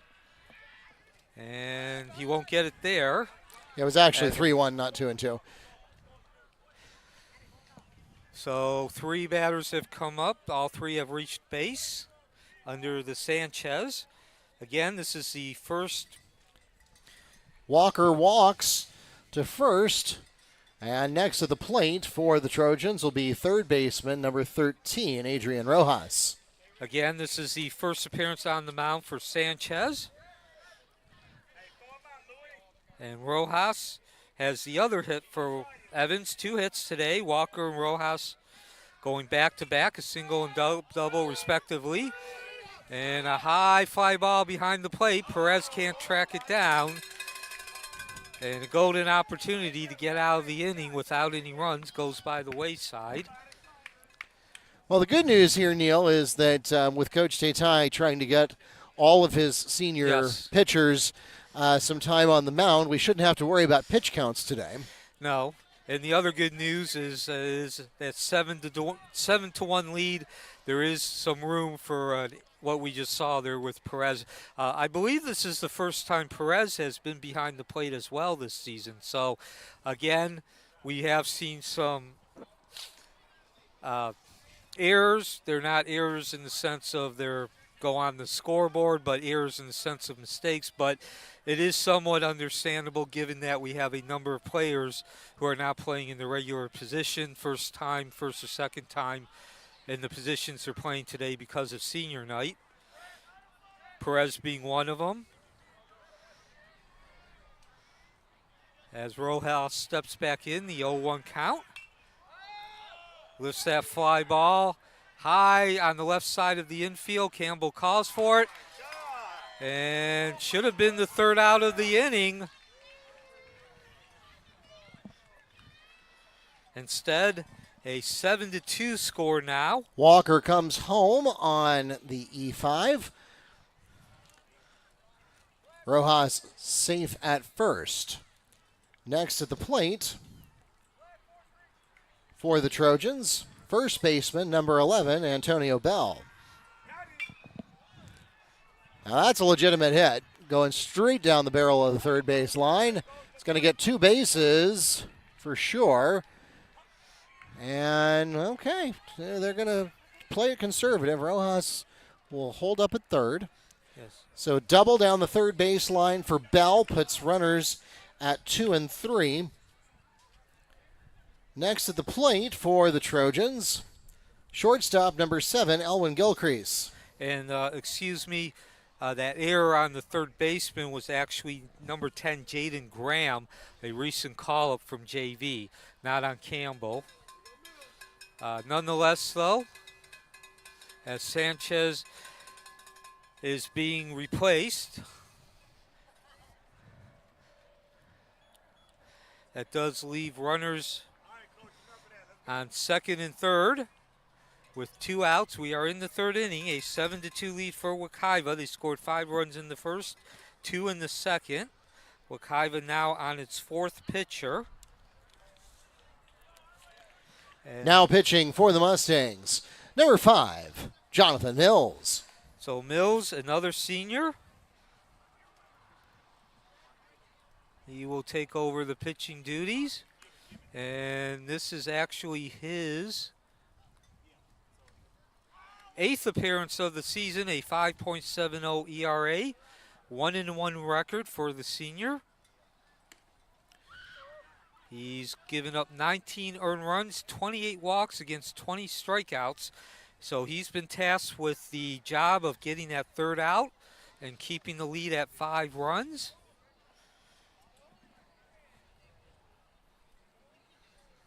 Sanchez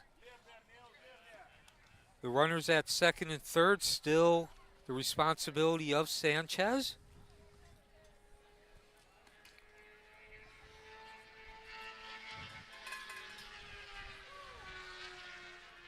.735 at Mustang Field. We are right next to 429 on the southeast side of Apopka.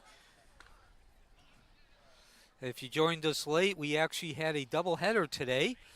In a manner of speaking.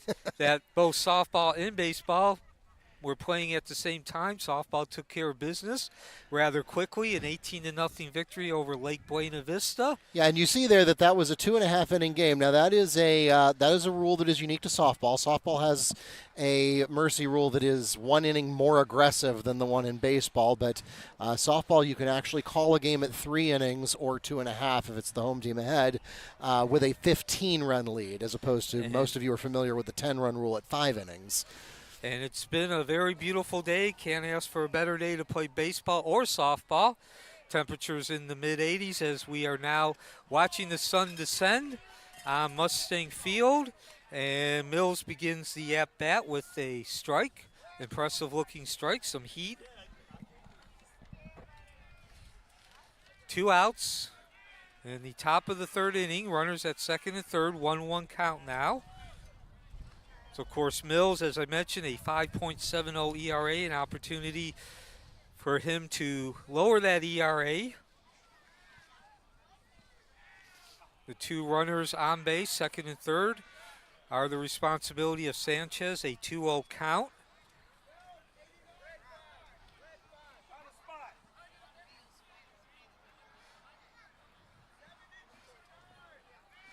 Mills back to work with the 2 outs. And that'll make it a 2-1 count. 3-1. 3-1. So Sanchez going only 2/3 of an inning on senior night, and now another walk. Force 4 out 5 balls. Gilcrease will take first on 4 balls, and that will load up the bases for catcher number 4, Jay Garcia. So Garcia steps in. He's 0 for 1, flying out to center field in his first at bat.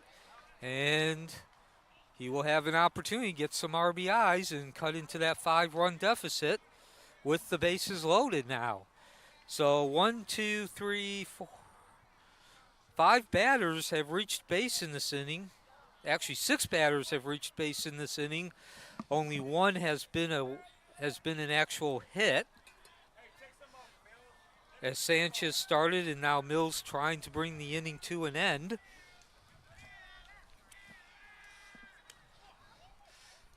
And strike 1. No, I think that was inside, Neil. Oh, that was a ball, okay. We, of course, don't have an ideal position today. Neil and I are positioned halfway between the baseball and softball fields because there was a time a little bit ago when we were announcing both games at the same time. So Wekiva again looking to win its 7th game in the last 9 outings. And that'll certainly help as Garcia unable to catch up on that slower side of the fastball. I believe that was a fastball, but wasn't particularly fast. Mills that seems to be exactly what fooled him, though. Yeah. And that'll take the count to 2-2. That ball was looked like a fastball. Had some heat on it. I don't know. We'll call the last one a changeup. So Mills looking to get out of that inning. He won't do it on that pitch. Give credit to Garcia getting a piece and staying alive at home plate. Wekiva scoring 5 runs in the first, 2 in the second. And that ball softly hit down to third base. Graham charging and unable to make the throw. So an infield single for Garcia, and that cuts the lead to 7-3, as well as an RBI for Garcia.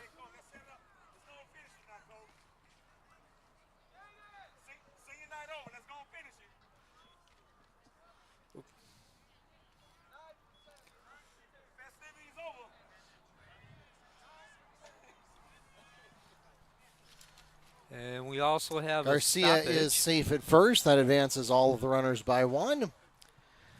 Next to the plate will be second baseman number 12, Zaire Cornelius, following this Mustangs conference.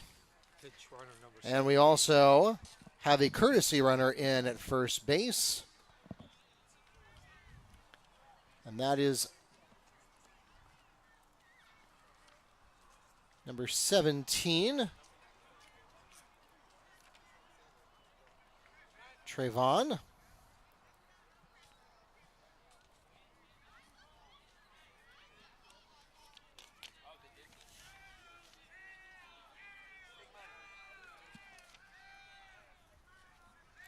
So back to action we go. Bases remain loaded. A 7-3 lead now for Wekiva with 2 outs, top of the third inning. And that's Mills continuing to throw on the mound. 1-0 count.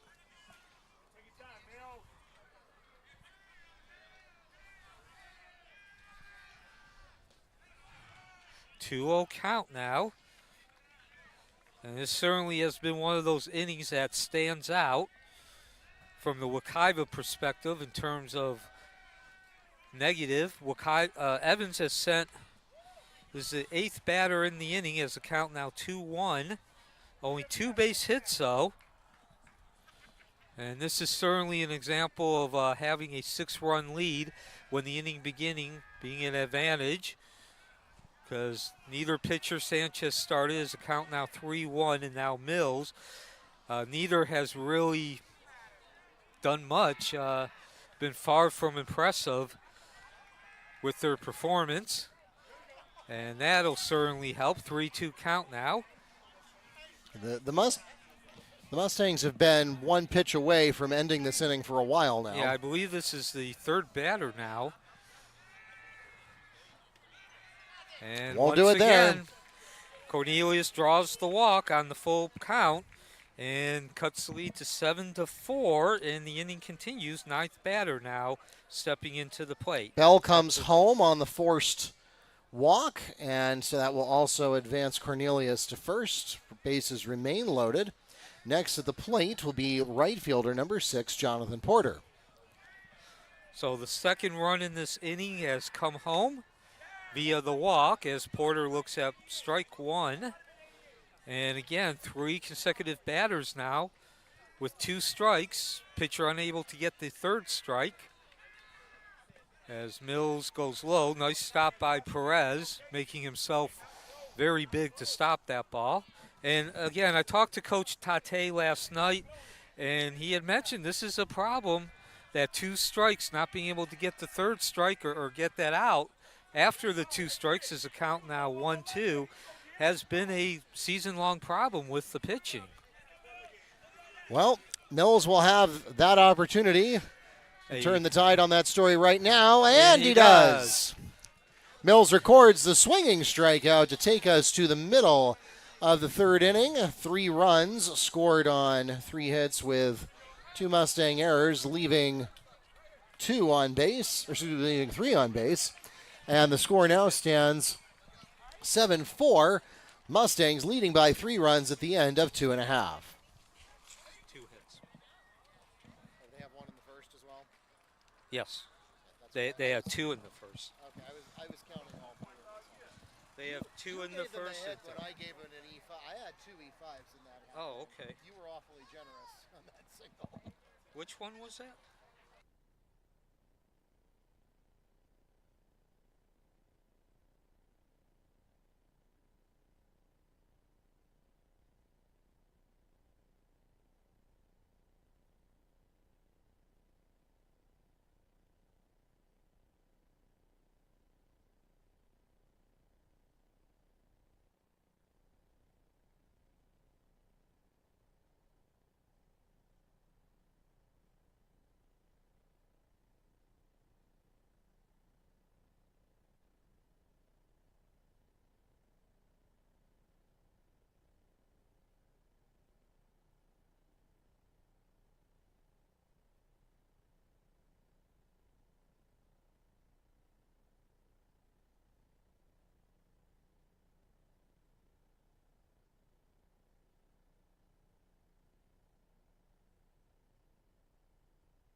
And welcome back to Mustang Field. We begin the bottom of the third inning, a 7-4 lead for Wekiva. A rough top of the third inning as 3 runs were pushed across the plate by Evans to cut that lead to 3 runs. This is Marcus Campbell stepping in. This is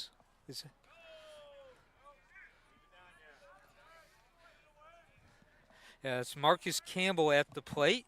He was singled in his first inning and brought in a run. As nightfall descends upon Mustang Field, and Campbell draws the walk, leading off the bottom of the third inning. So 3 innings, 3 times the leadoff hitter has reached base. And that'll bring up Dolvin, the left fielder. He's also 1 for 1 with a single, but he had 2 RBIs in his first at-bat, which was the first inning. Wekiva pushing. And that was Dolvin who led off the inning with the walk.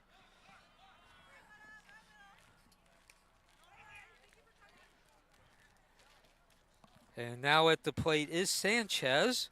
He's 0 for 1 today.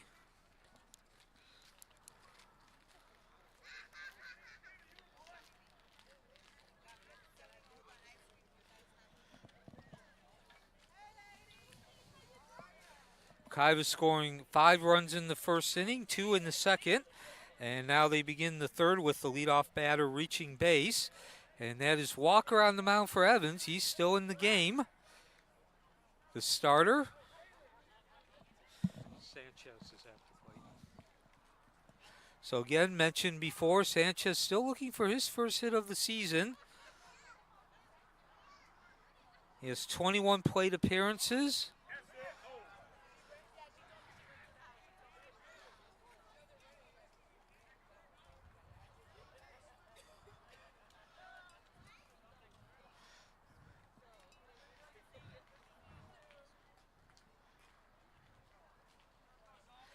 He has scored a pair of runs and driven in a couple of runs as well.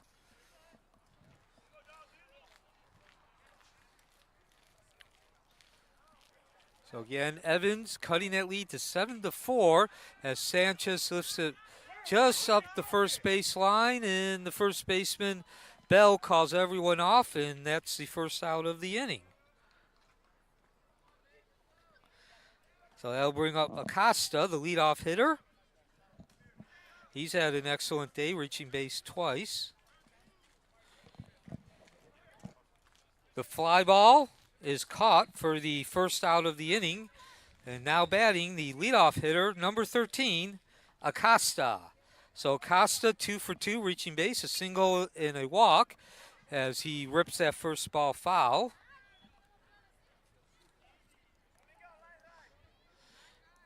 Scoring a run both times. He's also set the record for stolen bases at 31.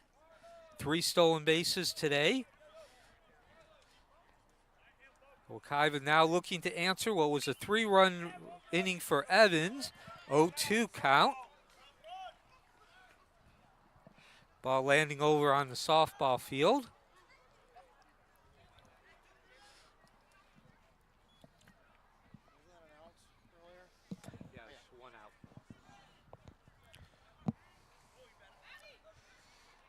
Evans sending 9 men to the plate in that last inning as Dolvin off, and he'll take second base on the wild pitch.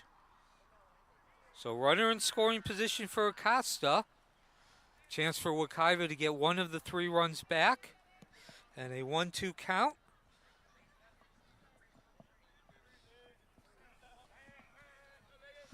Walker gets his sign.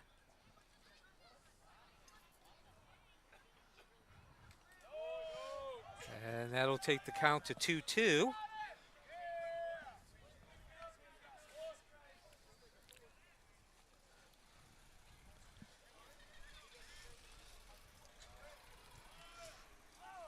And the delivery, full count now.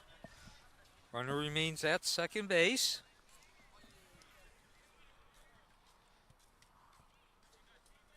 We're in the bottom of the third inning. Wekiva has led Since the bottom of the first, Evans took a 1-0 lead. Wekiva then scored 5 in the first, 2 in the second. 3 for Evans to cut that lead to 7-4 where we are now. As Acosta chops the ball into foul territory, 2-2 count. Jones will be up next. So we're seeing some unusual positioning tonight, as well as on the field, as well as in the lineup. It's senior night. And of course, as is the tradition, the seniors do get to play as much as the coach can find a spot for them. Wekiva's used on its 4th pitcher now. Walker going the distance for Evans. And a full count. Ball slashed down to third. Scooped up by Rojas. And they got Dalvin in the rundown, and that'll be 2 outs now in the bottom of the third. Fielder's choice is made on the 5-6 squeeze play between Rojas. Fielder's choice. That puts 2 away for the Mustangs. Next to the plate will be number 1, Greg Jones. So Jones steps in, runner at first, 2 outs. And he's 0 for 1 today. Did reach base in his first at bat in the first inning, a walk. Scored the second run of the game and then flew out to Bell, the first baseman, in his last at bat. We are in the bottom of the third inning. Wekiva now the 3rd time through its lineup. A 7-4 lead against Evans. As Walker throws over to first. Certainly did not look like it was not as competitive until half an inning ago. A 7-1 lead as that first pitch. 0-1 count. Evans scoring 3 runs in their last inning to cut the lead to 7-4. And Acosta on his way down to second, and he's in safely. So now 4 stolen bases. No, Neil, that was a foul ball behind the plate. Foul ball. Okay. That was the reason he was able to get there safely.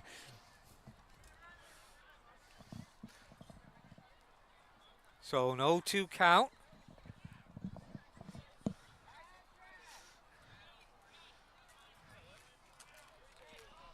To Jones. And make that 1-2 as Jones lays off the close one.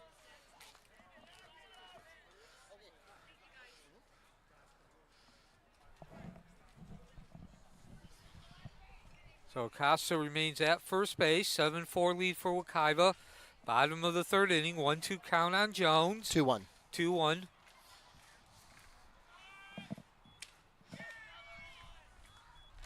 They make that 2-2. As this time Acosta does steal second base. His 4th stolen base of the game. And so Wekiva now with a scoring opportunity do need to get a base hit though. Well, you need to reach base. And out won't bring in another run.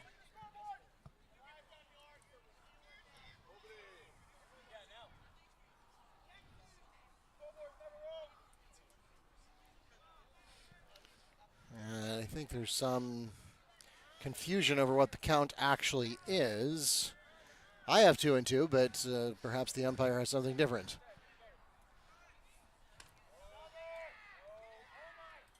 And that'll make it 3-2. And another stolen base for Acosta. No throw down to third base. So now a single. Well, any type of reaching base will get the run in. But a full count to Jones. And he takes ball 4. So runners at first and third with 2 outs. Jones advances to first on the walk. Meanwhile, Acosta is at third on the 2 stolen bases. As we get ready for the catcher, Luis Perez, to take the plate, we want to let our fans know that the concession stand is closing early.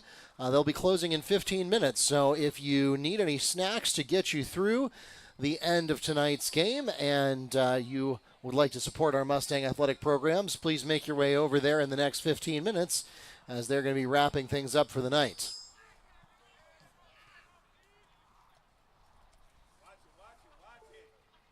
Of course, if you're watching us online, then you can just dream about all the yummy concessions or make your way to your own kitchen if you prefer. Ball one comes in for Perez. And meanwhile, we have another stolen base. So 1 and 3 becomes 2 and 3. 2 runners now in scoring position with 2 away. Perez thought about it, and maybe he should have thought harder because that one will be a called strike. Yeah, Perez 0 for 2 today, a strikeout. Did reach base on an error. So golden opportunity for Perez for some RBIs. That's contact, headed toward fair territory. Will it drop? No, it will not. Fly catch is made in center field for the Trojans. No run, no hits. That's Ulysses Daniels, and that will take us to the end of the third inning. In that half inning, no runs, scored on no hits with no Trojan errors, leaving 2 on base, and the score remains 7-4 at the end of 3 innings. Back with more from Mustang Field after a short break.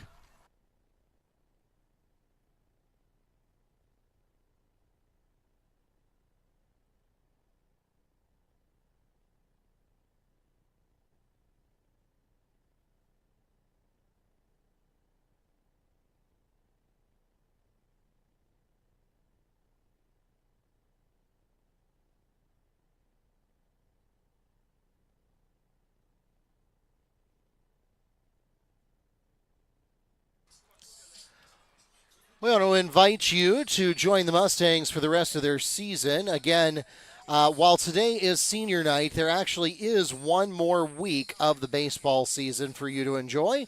And of the games next week, we do have one of them at home. So again, Wekiva this week still has one more game, and that is coming up April 18th at Toho. Excuse me, that's softball. Let's try again.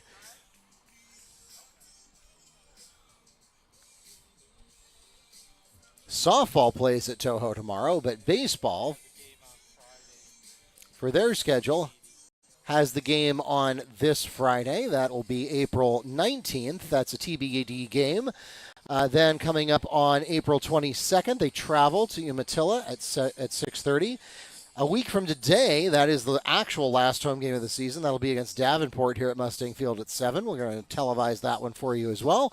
And then finally, they will wrap up the season a week from Friday. That's April 26th at Ocoee, and then go on to the district tournament.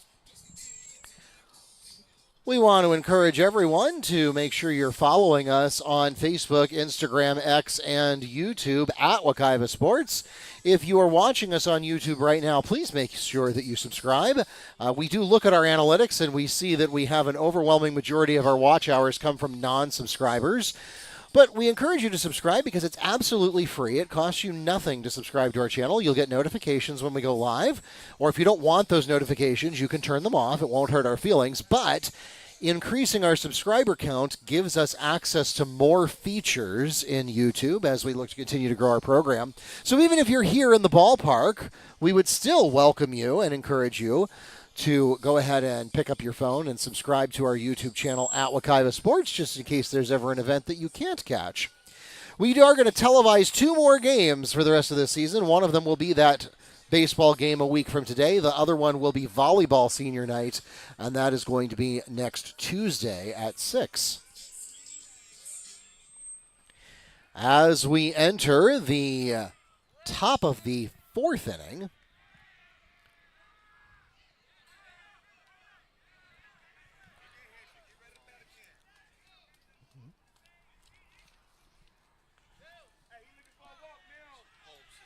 the 4th inning, the Trojans begin in the 9th position of their lineup with left fielder number 10, Dion Holmes.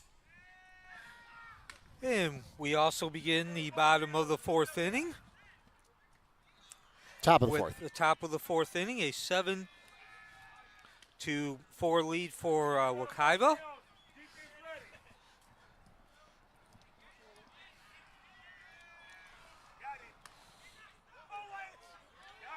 And Holmes goes down on the strike. Jonathan Mills records the swinging strikeout to put one away for the Trojans. Next at the plate, Evans returns to the top of the card with center fielder number 1, Ulysses Daniels. So Daniels steps in. He's 0 for 1 today, grounded out to the shortstop. And his first at bat, and then was hit in his last. And that is the third baseman. Fly catch is Ted made for the Campbell. Mustangs. At third base, way number 9. That's Nate Fritchley. 2 away now for the Trojans.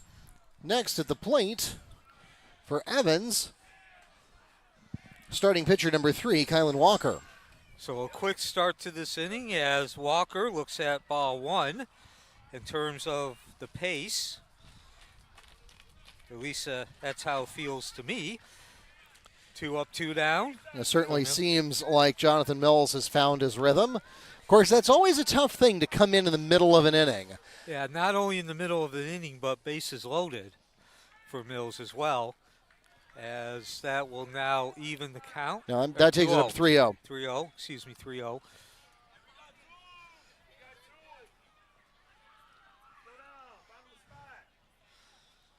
So Walker, 2 for 2, reaching base. He singled in the first, scored the first run for Evans, and then walked in the third and scored another run. As he looks at strike 1, 3-1 count. Yeah, it's hard to blame a batter for not swinging at a 3-0 count, but that was a pretty perfect pitch. And now that one is high and will move him to first. Walker takes the walk, as he has on back-to-back at-bats. And next at the plate will be third baseman number 13, Adrian Rojas. Rojas also 2 for 2, reaching base. He has a single and then reached on an air, and he'll be 3 for 3 as that ball drops right in front of the left fielder. And now just like that, 2 runners aboard for Evans. Rojas singles into left field. That puts runners at 1 and 2. For first baseman, number 11, Antonio Bell. So Bell steps in. He's 1 for 2, flew out to center field, and then doubled in the third and scored a run. 7-4 lead for Wekiva, 2 outs with runners at first and second base in the bottom of the fourth inning. As we get a stoppage and a meeting at the mound. That's Jonathan Mills, one of five seniors honored tonight. This has been senior night. Softball played earlier today, a 18-0 victory. Only 3 innings needed. They had 4 seniors. And in the meantime, because of senior nights, as Bell steps back into the plate, had some unusual positioning. Also, we've seen 4 different pitchers, Mills being the 4th. Strike 1, a 1 count. Jones starting the game, Simon coming in. They each went an inning. Sanchez followed. He went 2/3 of an inning as the count now 1-1. And Mills has been in. This is his 9th batter. Do we get the third out at third base? No. Perez throwing that ball wild, as a matter of fact, and that'll cut the lead to 7-5. Another run scored with 2 outs, the third for Evans. A stolen third base turns into a run on an error. That closes the lead to 2 for the Mustangs. And Rojas moved down to second base as well. And Perez, as the catcher, he is one of those players who is playing in an unfamiliar position. As Bell unable to catch up on that fastball, makes it 1-2.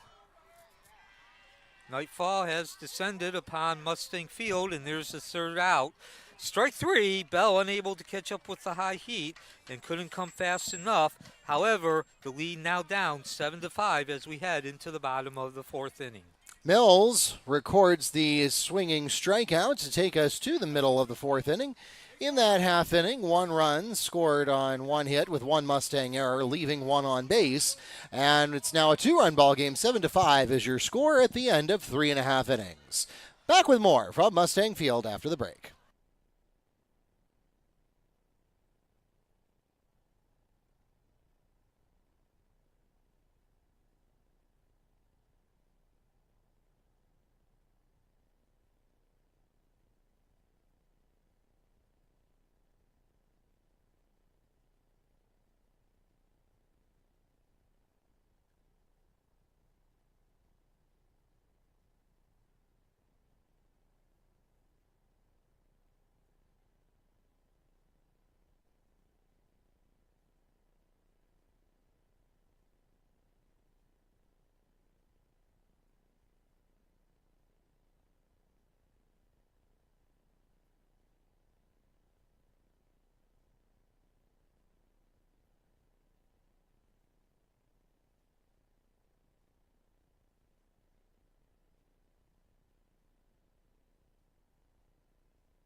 As we enter the bottom of the fourth inning, the Mustangs being in the fourth position of their lineup with first baseman number 20, Demir Simon. Next after that will be Mills on deck and then Zach Reinert. And we'll open this at-bat with a strike. So after Simon, Mills and then Reinert due up. Wekiva a 7-5 lead as we begin the bottom of the fourth inning. They had 7-1. They scored 5 runs in the first, 2 in the second, and were then held scoreless as a 1-1 count in the third. In the meantime, 1 run scored by Evans. They were actually up 1-0 at the end of the first half inning. They then pushed 3 across in the third and 1 in the top of the fourth inning to bring us to the 7-5 score. Wekiva, opportunity to go 7-2 in its last 9 games as Walker continues on the mound for Evans. He's pitched the entire game so far, 2-1 count. And Neil, of course, this game would be a wider margin for the Mustangs than it is were it not for errors. Not all 5 of those runs are earned. Now this one, though, is headed toward no man's land, and there it goes. This is going to be at least a double for the Mustangs. Demir Simon finds the tall grass in the back of left field, and he has the double for the Mustangs. Simon Next at the plate for Wekiva after that will be right fielder number 5, and now pitcher Jonathan Mills. So Simon was his first hit of the game. Couldn't come at a better time. Again, a 7-1 lead being cut to 7-5, and Simon leading off, not just getting on base, but certainly giving them some emotional motivation. Could feel the dugout as well as the fans, about 200 in attendance, rising to their feet on that contact. In the meantime, Mills stepping in. He's 1 for 2 today. Reached base both times, though, as he looks at ball 1. Singling in the first, a 2-run single, scored a run, and then reached on an error in the second inning.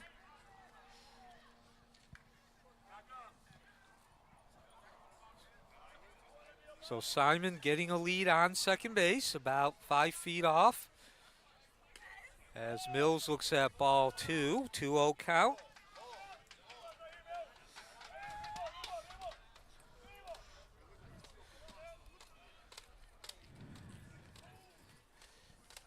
Walker gets his sign. A 2-1 count. Daylight evening now turning into the night. Right next to the 429 in southeast Apopka.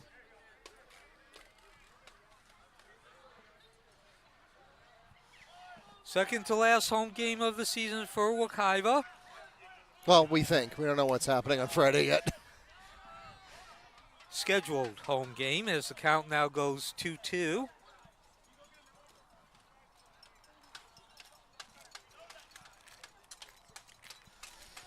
Runner at second, nobody out. Simon leading off with the double. That's Mills at the plate with a 2-2 count. And that'll be 3-2 and a runner at third. And excuse me, that was actually a 3-2 count. So now Reinert will step in, the shortstop, with runners at first and third and nobody out. Mills takes the walk, and also on the wild pitch that'll put Simon at third. Next to the plate for the Mustangs, shortstop number 8, Zachary Reinert. And Reinert reaching base both times tonight, a walk and a single. Reinert beginning the game with a 275 batting average, 7 RBIs, a double and a triple. And the lefty is ready to go. Golden opportunity to get that lead back up. And that's exactly what will happen. Ball sliding off of Cornelius. That was a hard one to come up with anyway. And now an 8-5 lead. And it's going to be 9-5 as Mills aggressive on the base pass. Mills comes home for the Mustangs following Simon. So Simon, that was a clean RBI single for Reinert, and then Reinert call it a sacrifice additional base on throws as Mills comes home to put another run up on the board for the Mustangs. That'll leave nobody on with an out on the board. But it does give the Mustangs a 4-run lead, and next at the plate will be third baseman, number 3, Marcus Campbell. There's nobody out.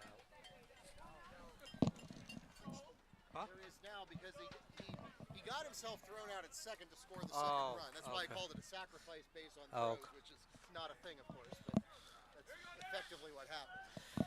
So Campbell steps in. The third baseman, 1 for 2 tonight, a single.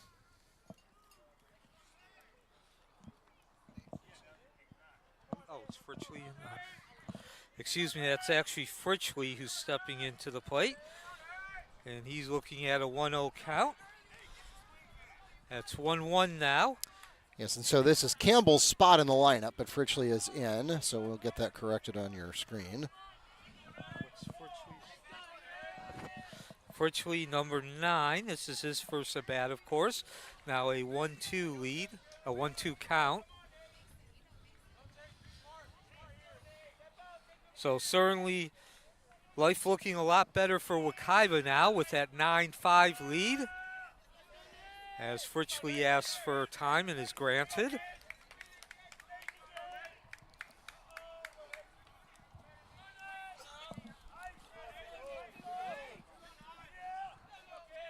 The pitch.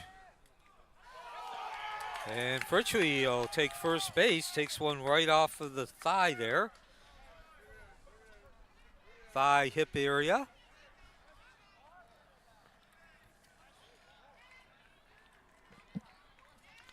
Fritchley advances to first on the hit batsman. Next at the plate for the Mustangs. Well, I'm not going to presume. Yeah, looks like the umpire is walking Fritchley back to the plate. And yeah, Coach Tati is looking for an explanation. He's like, hey, I got a sore arm. That's not enough evidence, I guess. So, all right, count it as a ball then. That makes it, 1-2 now? 2-2 now. Oh, you know what I'll bet it is? I'll bet the umpire is saying it hit the bat. because that can happen, that the ball makes contact with the bat first and then hits the batter. So it feels like a hit batsman. The batter may even perceive it as a hit batsman because they only feel the hit on their arm. But if it touches the bat first, then it's a foul ball. That would add up. And unfortunately, what looked like a runner on base is now a strikeout. So strike the original call there. If Richley was called back to home, it was ruled a foul ball touching the bat first, and now the strikeout will go to Walker to put 2 away for the Mustangs. Next at the plate for Wekiva will be number 4, Brady Reinert. So I believe we're at Dolvin's spot in the lineup, if I've been counting correctly. This should be the 8 batter, right? Yes. Yeah, so this will be the first at-bat for Reinert. Of course, he's the younger brother of Zach, who had the single, which sprung the 2 runs scored in this inning. And Brady swings at that first pitch, lifting it into foul territory.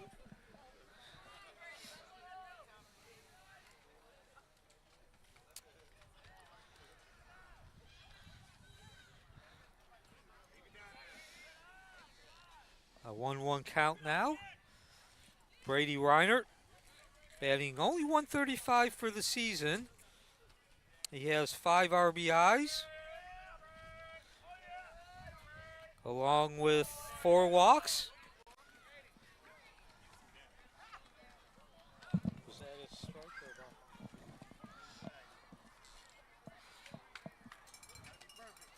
So the 2-1 count now on Reinert.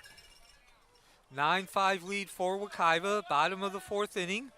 Mustang Field the site. Thank you for joining us on this Wednesday evening turning into night game. And that'll run the count to 3-1.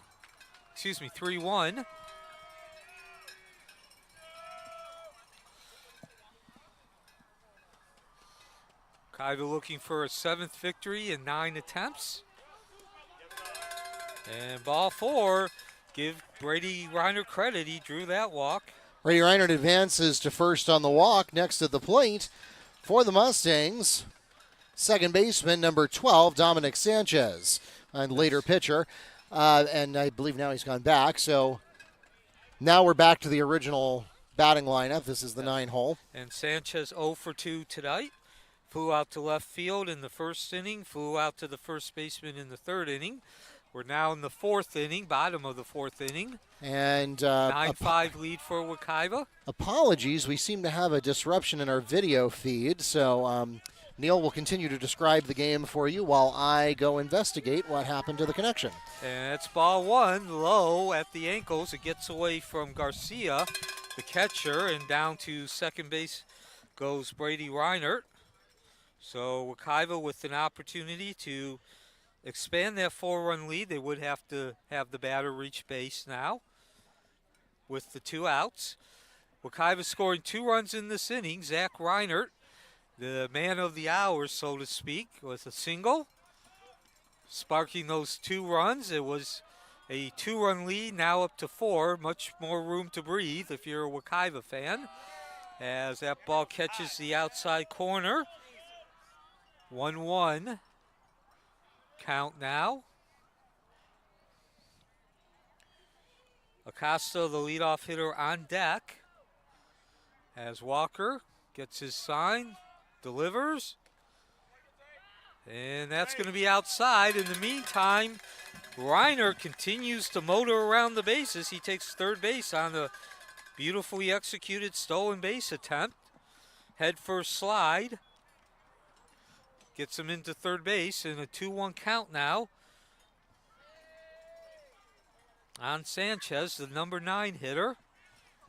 So if Sanchez can reach base, it will be a 10-5 lead. And we'll have to wait to the next pitch, 3-1 count. That pitch was high and inside. 9-5 lead, bottom of the 4th inning. Wekiva, Mustang Field, and ball, nope, that's a strike. And that's strike 3, catches the outside corner. Sanchez thought it was outside. The ref disagreed, and so that brings the fourth inning to an end. However, Wekiva does push 2 across the plate and re-ups the lead to 9-5 heading into the top of the 5th inning.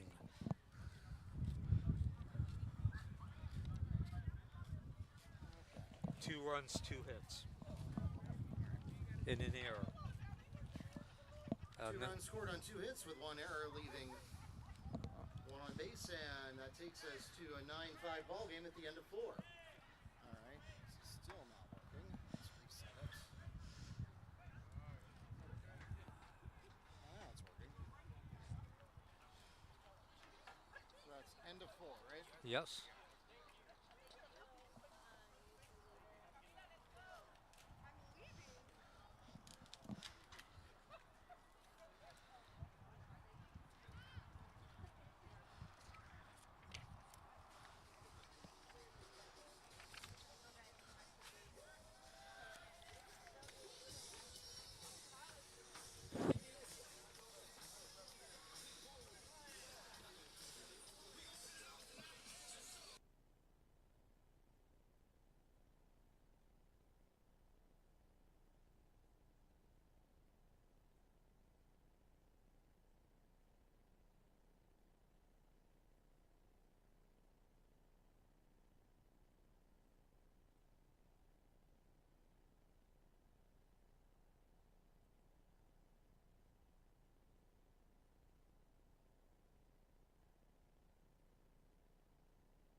As we enter the top of the 5th inning, the Trojans will start in the 5-hole with shortstop number 7, Elwin Gilcrease.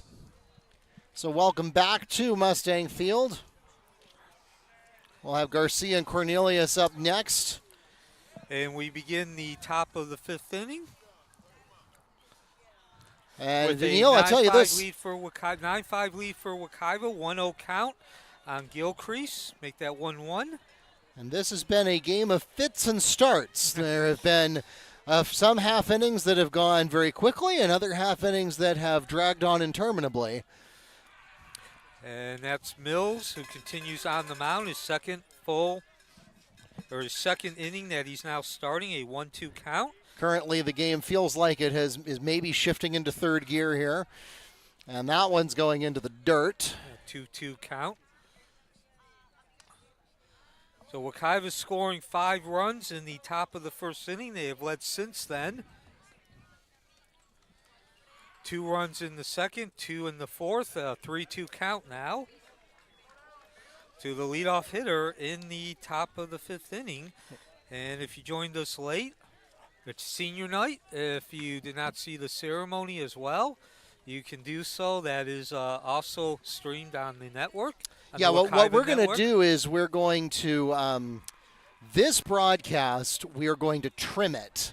Because this broadcast, if you've been watching us the whole way through as we get to a full count, this broadcast did include both senior night ceremonies before their respective games started. We're going to trim this after the fact so that it just starts with the ball games because we went ahead and did a full screen simulcast onto other live streams on YouTube so that you'll be able to get those. And that was actually ball 4 to Gilcrease. I thought it was, but then I rolled it back to 3 when nobody moved. Yeah, I did too. Gilcrease advances to first on the walk, and next at the plate for the Trojans will be number 4, the catcher, Johnny Garcia. So the second time tonight, the leadoff hitter for Evans has reached base via a walk. both times they've reached base, it's been a walk. And certainly not the way you want to start the inning after you just scored 2 runs, got your lead back up to 4. And as Mark said, that's Garcia at the plate. He starts off with an 0-1 count. He is 0 for 2 tonight. Flew out to center field in the second. Reached base on an error in the third. And that'll be 0-2, a hit and run. Gilcrease took off. He'll have to go back. So Mills came in with 2 outs in the third inning. He's the 4th pitcher tonight. Again, it is senior night, so that's why we've had a high abundance of pitchers. Swing, the miss, down to second base. Safe, so I guess you could say 1 for 2, as Garcia unable to catch up with the high heat. Garcia will be retired as Mills records the strikeout to put 1 away for the Trojans. Meanwhile, though, it almost has the same effect as a sacrifice, as the stolen base is there. For Gilcrease, next at the plate will be second baseman number 12, Zaire Cornelius. And Cornelius, 0 for 1 tonight, struck out in the second, walked in the third to get an RBI with that walk. The bases were loaded at the time. So again, Mills, this is his second inning he started. He came in with 2 outs and the bases loaded in the third inning. Needed the first 3 batters reached base, got a strikeout, and then pitched all of the last inning.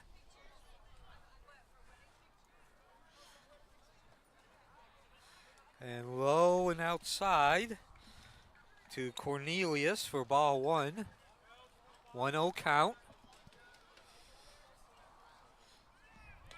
And there goes the runner. And Gilcrease reaching third base. And now Evans with a chance to cut back into that lead.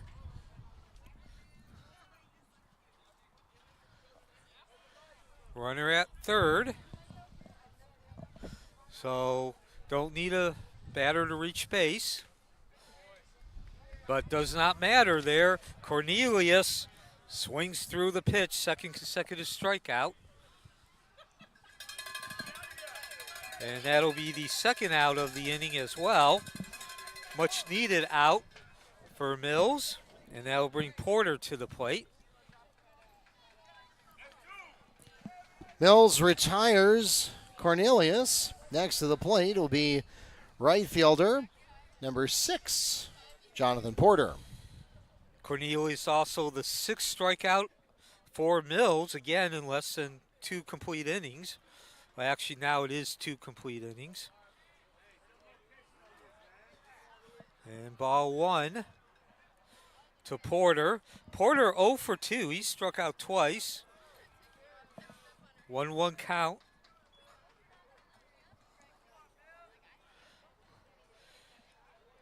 That second strikeout of Porter was by Mills, and that'll be 1-2. Porter looking more like he was competing in the Masters there.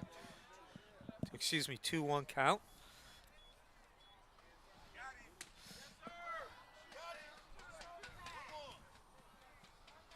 Now it's 2-2. 2-2 count, 2 outs. Runner at third base, bottom of the 5th inning, top of the 5th, 9-5 lead for Wekiva. Strike 3. Mills records the called strikeout to take us to the middle of the 5th inning. In that half inning, no runs, scored on no hits with no Mustang errors, leaving nobody on, and the score remains a 4-run lead for Wekiva. 9-5 is your score at the end of 4.5 innings. And, of course, we have now reached the middle of the 5th inning, so that can only mean one thing. It's time for the 5th inning stretch. So those of you here in the ballpark, stand up, stretch your legs, and join us on this special senior night edition of Take Me Out to the Ball Game. Take me out to the ball game. Take me out to the crowd. Buy me some peanuts and Cracker Jack. I don't care if I never get back, for it's root, root, root for the Mustangs. If they don't win, it's a shame, for it's 1, 2, 3 strikes, you're out at the old ball game. We'll be back with more from Mustang Field right after the break.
As we enter the bottom of the 5th inning, we have a new pitcher for the Trojans.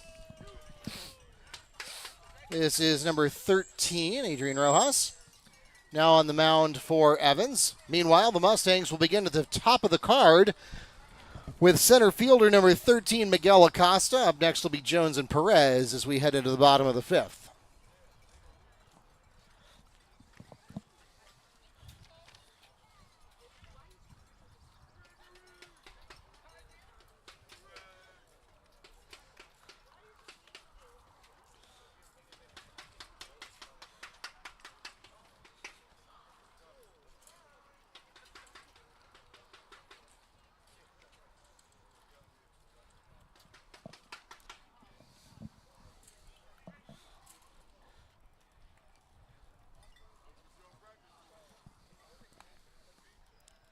So a little bit longer than usual between half innings as Rojas warms up to take the mound for the first time.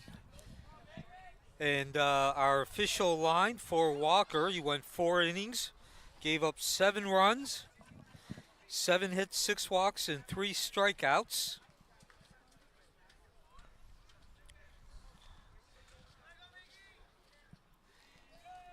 And meanwhile, it seems like a lifetime ago that we were calling a softball game next door, and that one only went 2.5 innings. Mustangs toppling the Vipers 18-zip. And 5 of those 7 runs were earned. Costa stepping in. He's had a day, 2 for 3 as he looks at strike 1. Of course, mentioned several times, but if you joined us late, he is now the holder for the most stolen bases in a single season at 32. 4 stolen bases. The old record was 30, 0-2 count now. C.J. Goodwin setting it last year, so the record did not lasting very long. As far as his at-bat, he is 1 for 2 tonight, a single, a walk, and a fielder's choice. He scored 2 runs and make that 2 for 3 as he finds the hole, slashes that offering from Rojas over second base. Miguel Acosta picks up a single grounder to right center field. He's safe at first. Next at the plate for the Mustangs is the starting pitcher, number 1, Greg Jones. And Jones has had an interesting night, too. Only one official plate appearance. He's walked 2 other times.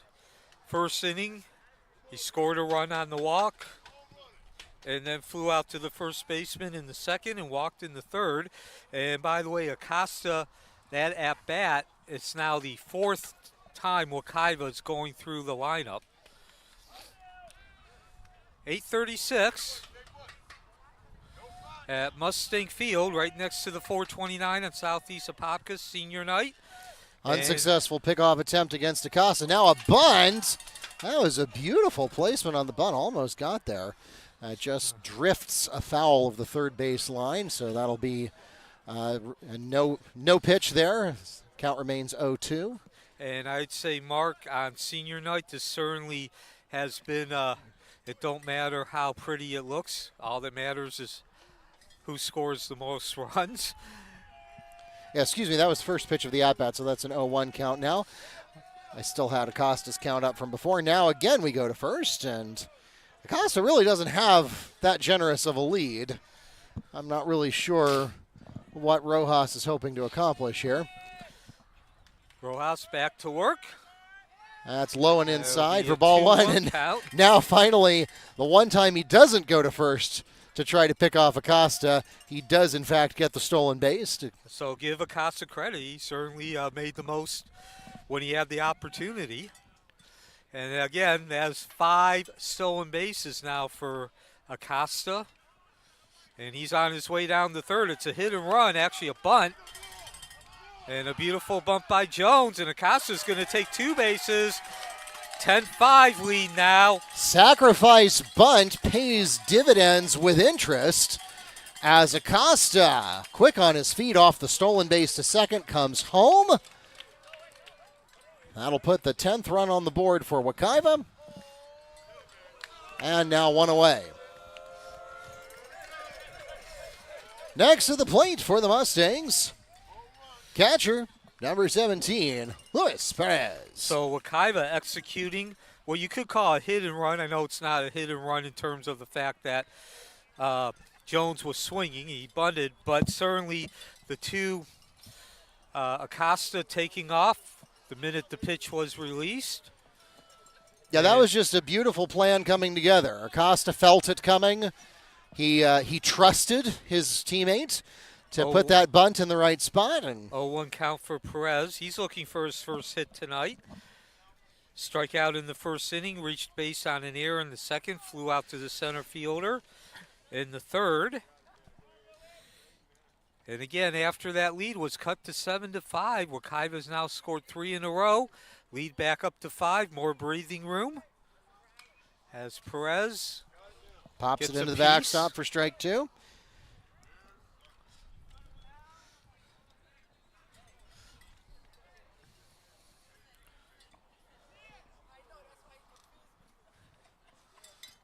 Perez steps back in, waiting for the pitch from Rojas, who took over this inning. And high. 1-2 count. We are in the bottom of the 5th inning, 10-5. Wekiva looking for a 7th win in its last 9 games, as well as going 4-1 in the Metro Conference Championship Tournament. 2-2 count. So there will be a game on Friday. Nobody who's participating in the tournament, the Metro Conference Championship Tournament, knows who they're playing. The last game, the pairings will be decided at the end of tonight's games, as the count now goes full. So what was an 0-2 count, now 3-2. And that's a lot of discipline from Perez. Again, not to chase any of those balls coming back from an 0-2 count. Mentioned throughout the season, Perez, although he has a below average, what we're used to is that'll keep the count full, and Perez will get at least one more pitch. Only 255 going into tonight's game, but he has had a very strong season in terms of walks, 20 in total. That leads the team.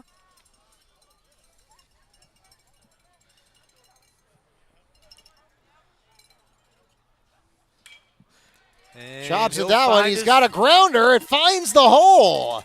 And that's Luis Perez threading it Grounder down second base. He's got a single. Next at the plate for the Mustangs, first baseman number 20, Tamir Simon. Simon, of course, one of the heroes tonight. He's had a strong game. Coming into this game, batting .435, leading the team. And he is 1 for 2 tonight. A walk in the first inning, flew out, got an RBI with that fly ball to center field, and then a double in the fourth and scored a run.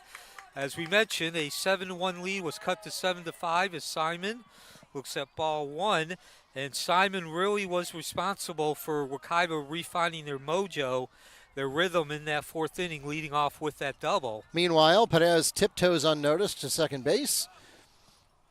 So the stolen bases continue for Wekiva. That's been a feature all season, but certainly tonight. 2-0 count, throw down to third. And the ump says it's safe. So Simon with an opportunity to get another RBI. That was a close one. Ump had a better angle on it than I did. Looks like the Evans coach wants to appeal that. Yeah, I saw Coach Tati give the safe sign as Perez was sliding in, but of course, unfortunately, a little subliminal influence there. Coach Tati's opinion does not matter. It's the refs. And as I mentioned, now with the runner at third base, Simon in an excellent position to get another RBI with one out. Doesn't need to reach base. Hits the ball to medium. Yeah, sac fly would work here. The right side of the infield. Most likely drives Perez in. And he's got a 2-0 count to work with. Rojas delivers. And wild pitch. Perez is ready to take advantage. Perez comes home on the wild pitch. That'll put an 11th run on the board for the Mustangs.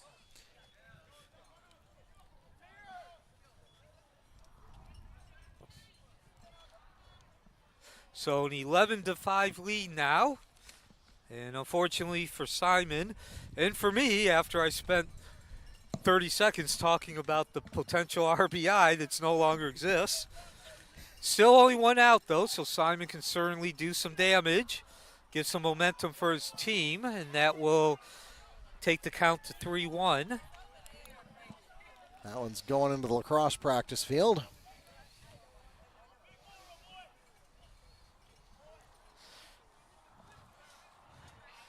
Rojas on the mound.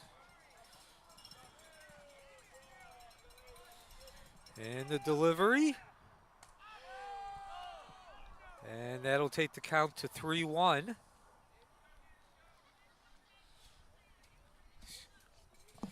it 3-1 or 2-2? So 3-1 count as Rojas delivers. And that was a strikeout. So it was a full count, and Simon took it. Kind of an odd-looking gesture by our umpire. Not much emphasis on it, but nonetheless, second out of the inning. Rojas records a strikeout, 2 away now for the Mustangs. Next at the plate will be right fielder number 5, Jonathan Mills. Mills steps in. He's 1 for 2 tonight. He's reached base 3 times in 3 at-bats. As he looks at strike one. Mills singling in the first, 2 RBIs, scoring a run, 1-1 count. Reaching base on an error in the second inning and then walking in the fourth and scoring as well. 11-5 lead for Wekiva. So mentioned as Rojas delivers, 2-1. That ball was high. This is a Metro Conference Championship tournament game. They play it during the regular season. It does count in the overall record, and as a part of the regular season, the tournament will conclude Friday. This is the last of 5 pool games. Each team plays 5, 3-1 count. And then at the end of those 5 games, The pairings are matched up according to the places. The 2 first place teams play, the 2 second place teams play, and so on. Those games will take place on Friday. Wekiva then concludes the season next Monday, the 22nd, against Umatilla on the road, the 24th next Wednesday at home against Davenport, and the finale against Socoe next Friday, also on the road.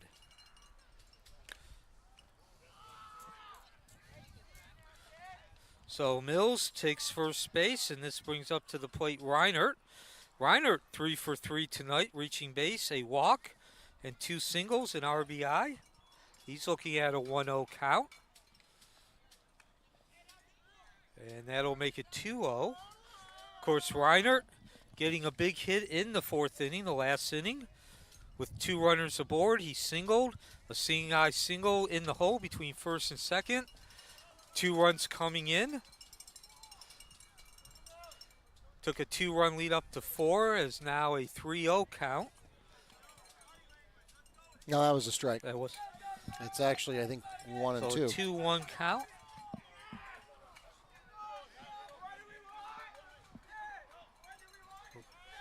Runner on first, takes off for second, and he'll get in there safely. The 4th stolen base of this inning. So Reinert now looking at the 3-1 count.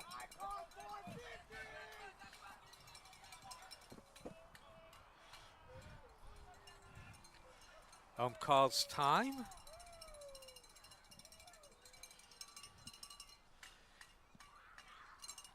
Runner on second base, 2 outs, bottom of the 5th, 11-5 lead, 3-1 count.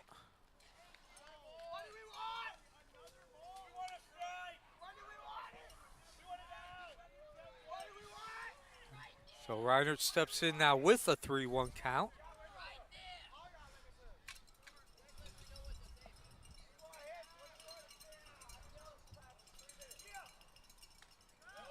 And that will be ball 4, high and outside.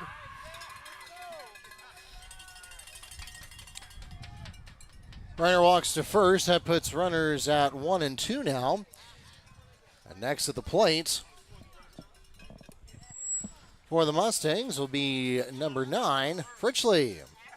This is Nathan Fritchley. Fritchley steps in. He's 0 for 1. Of course, Campbell, the original third baseman, Fritchley replacing him. His first at bat, Fritchley's, was in the 4th, the last inning, unfortunately striking out. So chance to redeem himself with runners on first and second.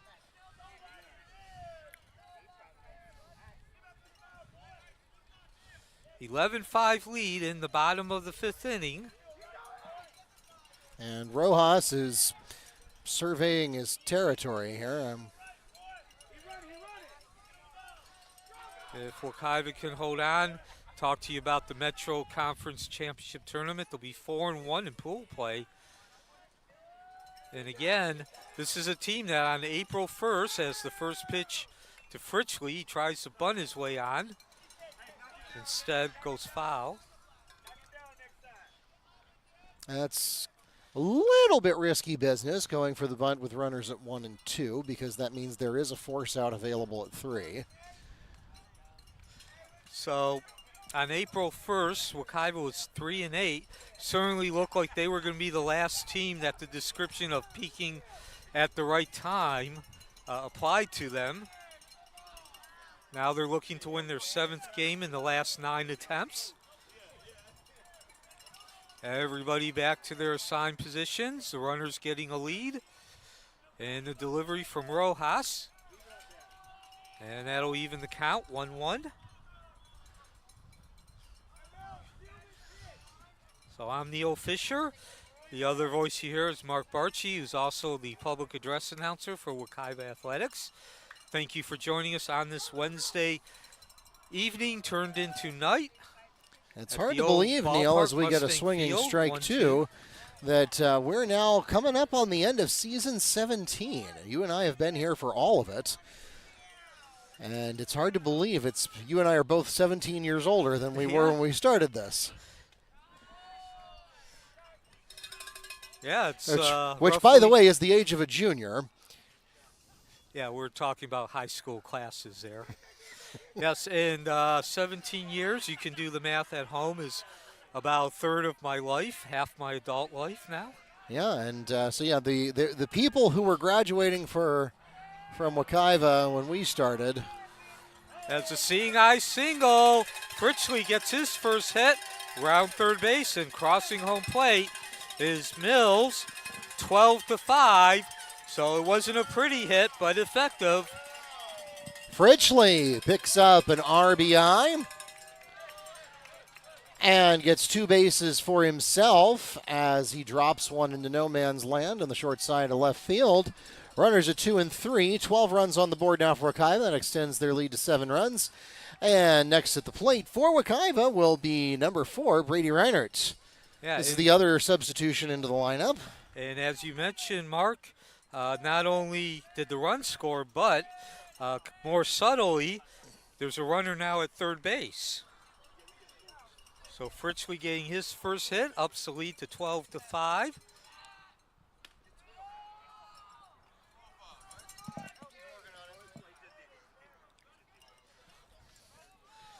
Was that a I think 1-0 count to Reinert, the younger Reinert. Reinert, of course, batting in Jaden Dovin's position. And he is 0 for 0, walked in the fourth, his only plate appearance. Contact, but drives a foul. Yep, that one's headed toward the cars 1-1 parked in the count. back. I always take a deep breath whenever one goes back there. That was a little short of where we park our cars. So Reinert still batting 135, 5 RBIs. And he's got a chance to really do some damage for Wekiva with those runners at second and third, 2-1 count.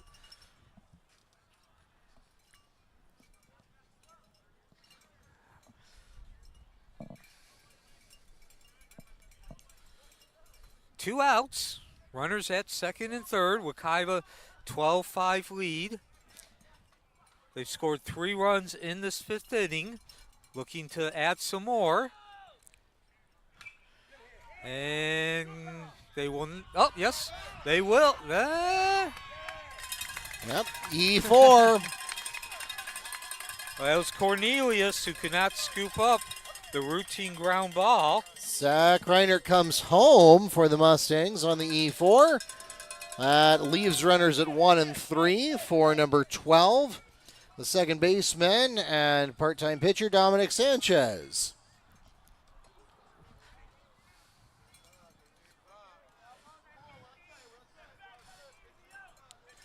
So now with 2 outs and runners at first and third, this is Sanchez stepping in.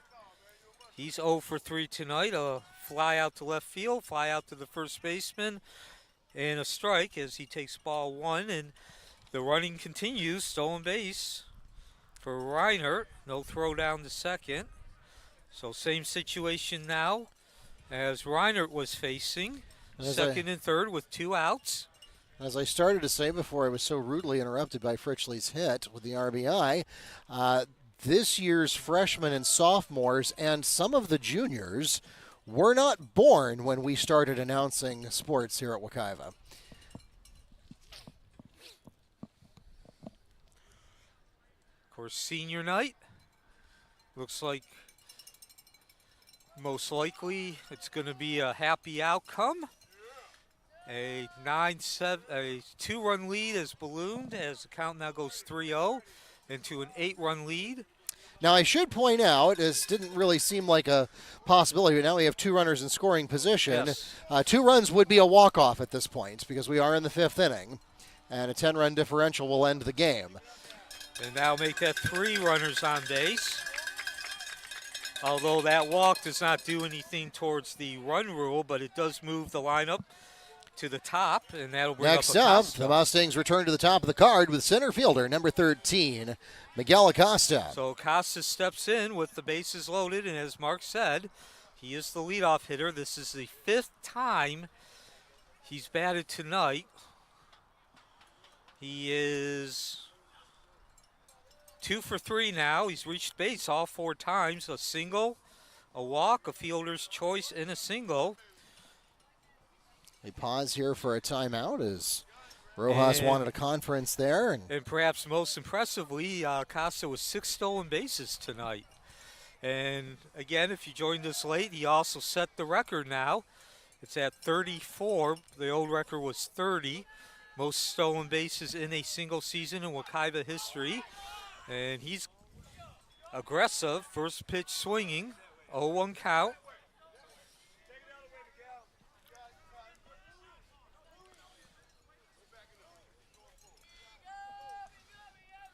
So bases loaded, 2 outs.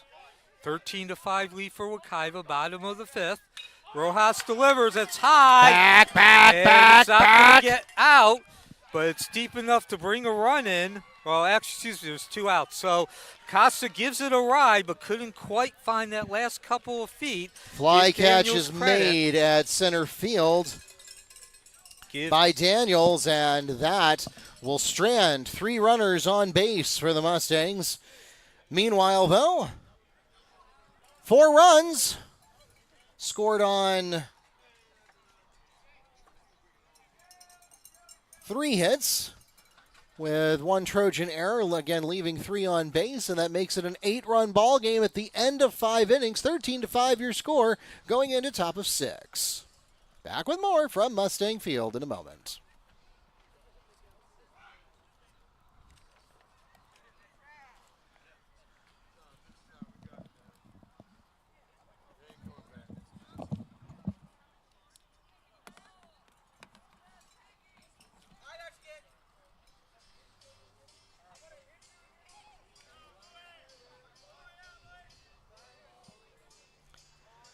Again, we call your attention to the remaining balance of the Mustangs' schedule. This is the second to last week of the regular season.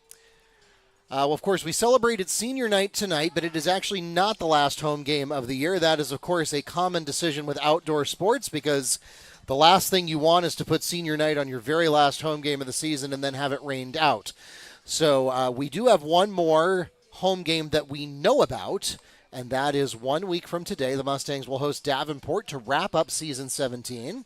There is also a game that is going to be played on Friday, but we do not know where or against whom, because this game, along with all the other games in the OCPS Metro Conference Tournament, need to be tallied up to see who will be playing for what place and at what location.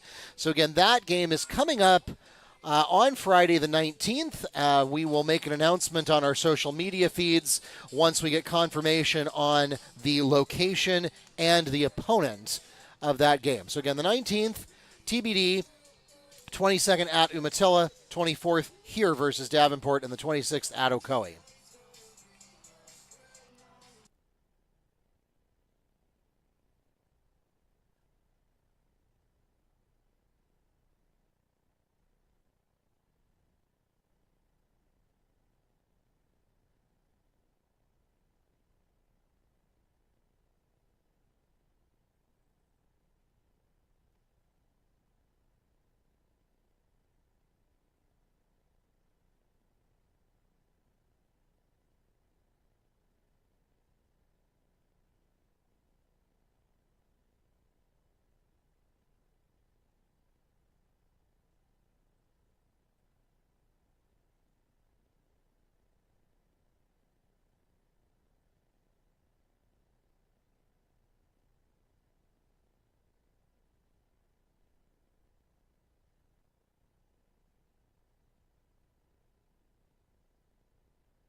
As we enter the top of the 6th inning, we'll begin in the 9th spot of the Trojan lineup with left fielder number 10, Dion Holmes. A 13-5 lead for Wekiva as we begin the 6th inning. I'm Neil Fisher, the other voice you just heard, who's also the public address announcer. That's Mark Barchi. Thank you for joining us on this Wednesday evening, which has turned into night. Next to the 429. And as Mark said, this is Holmes, the left fielder up. He's 0 for 1, walked in the 3rd, struck out in the 4th. He also was leading off the 4th inning with that strikeout. So Wekiva, it's been a stop and go game, but definitely more go than stop. Get to that in a minute as that takes the count to 2-0. Wekiva scoring 5 runs in the bottom of the 1st inning. They've led since then. 2 runs in the 2nd. As the count goes, as no count goes, it's a hit batsman. So Holmes reaches base for the 2nd time. And the 2nd time with not an official at bat. That'll bring up Daniels with 1 out, or 1 runner aboard and nobody out.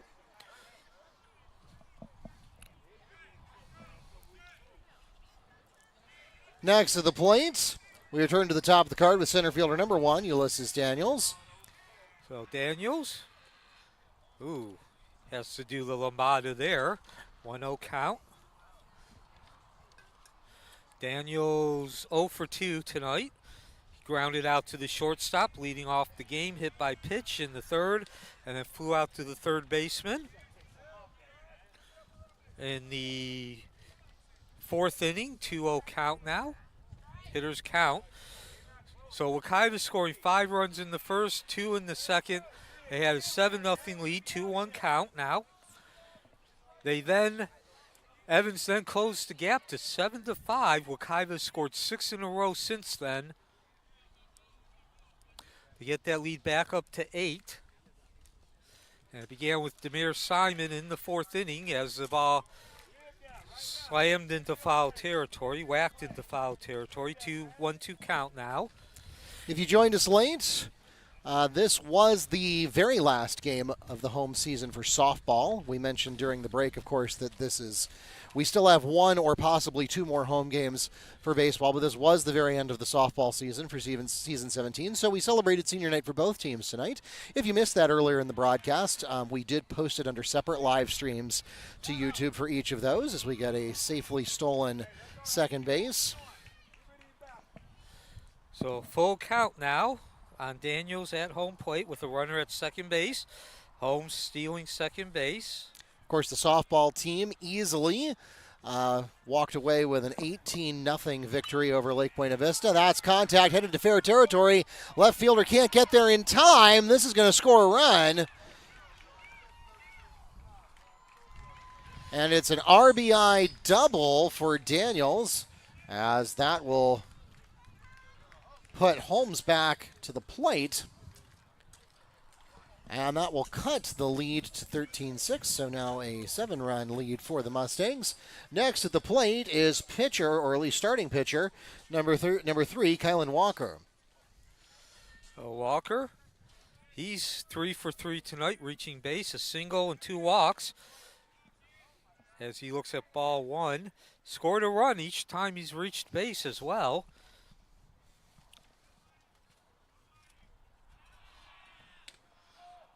One count. Now, that was a low pitch, but found the inside corner high enough. So that's Mills on the mound, the senior, one of the 5 seniors who were honored tonight. This is his 3rd inning that he started. He came in the 3rd inning. As the count now 2-1.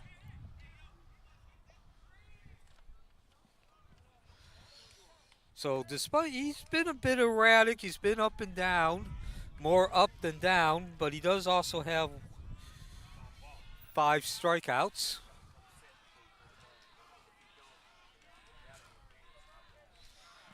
And we also had a balk.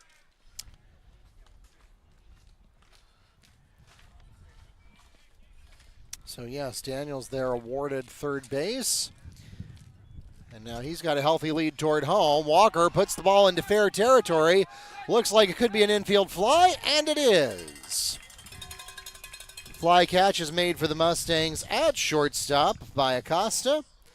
1 away for the Trojans. Meanwhile, Daniels is held up at third. Next at the plate, third baseman, number 13, Adrian Rojas. So exactly what the doctor ordered. That's one out now. Runner remains at third, as you just heard Mark say. And ball one to begin the at-bat to Rojas. Rojas, 3 for 3 as well, reaching base. A double, an error, and a single. 1-1 count. And Rojas scored on that error, or he scored after reaching base on the error. He also has an RBI. So Evans scoring a run in this inning to cut the lead back down to 7. Mills gets his sign.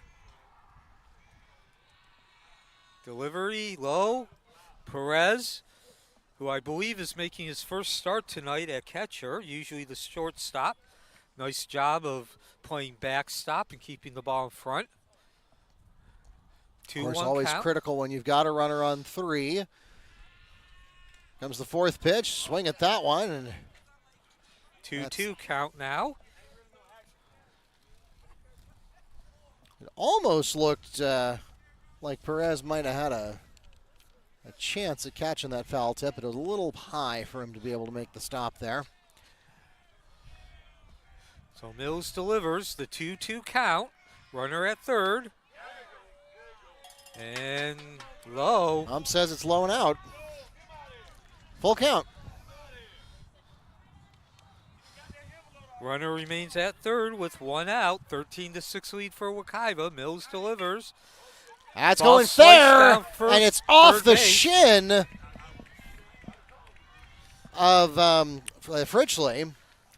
And so that will be an RBI as Daniels comes home and cuts the Mustang lead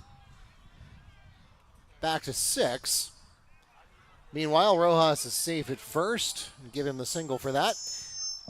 Next at the plate for the Trojans will be first baseman number 11, Antonio Bell, following this Mustang conference.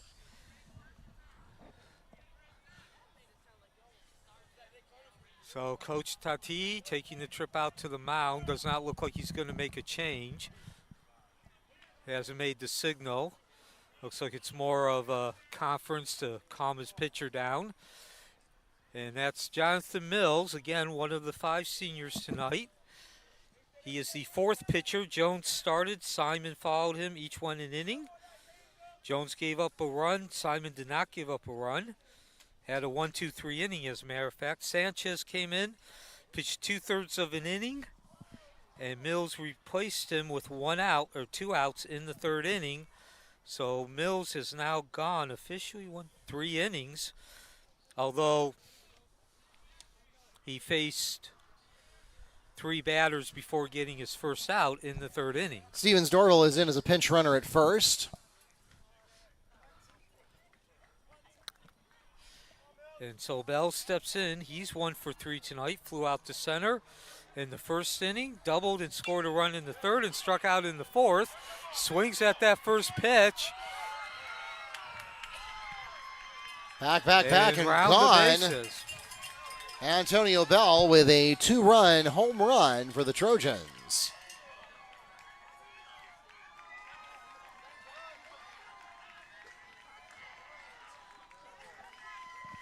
That'll cut the lead to 13-8.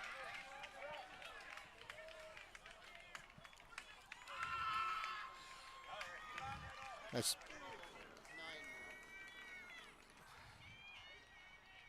that 9 now?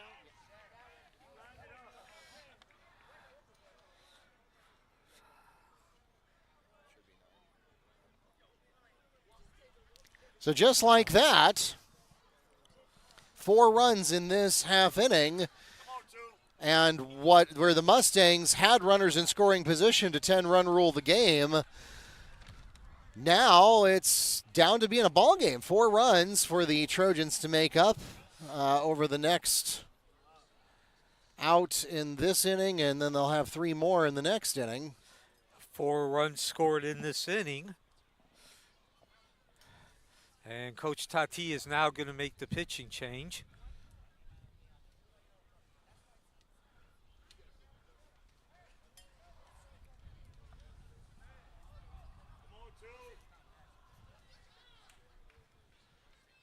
So that's number 18, Enrique Archie. Now on the mound for the Mustangs, number 18, Enrique Archie.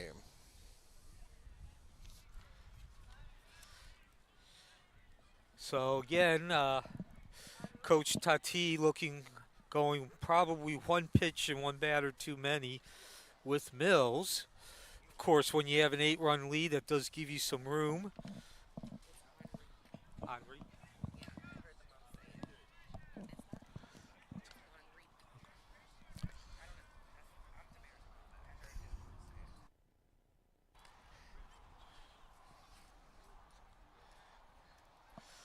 So, of course, Enrique Archie getting the last out. Wekiva's last home game, which was last Wednesday. Jake Myers starting that game. Couldn't quite go the distance in a shutout. Hit the pitch count with 1 out remaining. Archie came in and got that last out.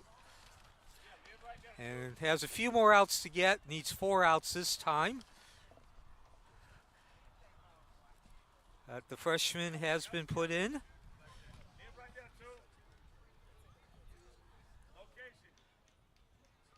So Archie comes in with a 2.14 ERA, 2-0 record.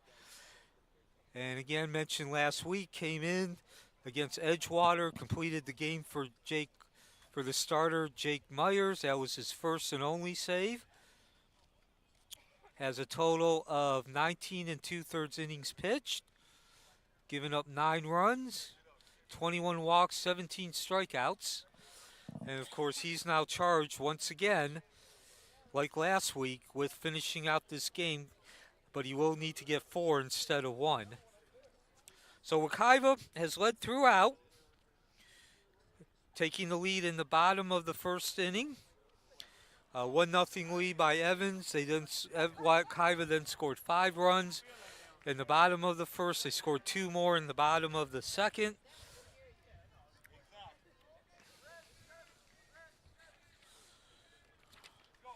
Two in the fourth and 4 in the fifth. And we now have a substitution in the lineup for Evans, number 16, Junior Laura.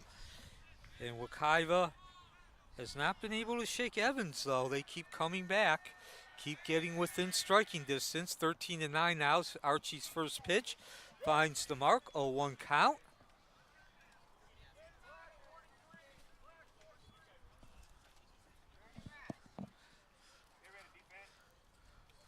As Lara steps in and looks for his second pitch, it'll be a 1-1 count.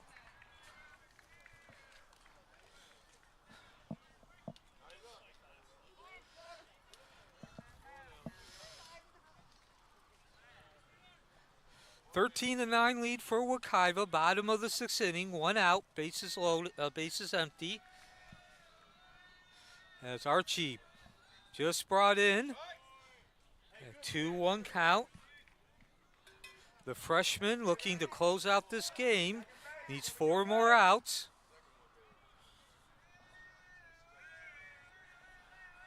Excuse me, 5 more outs.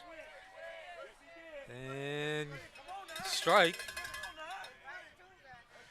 Umpire rules, Laura did go. 2-2 count.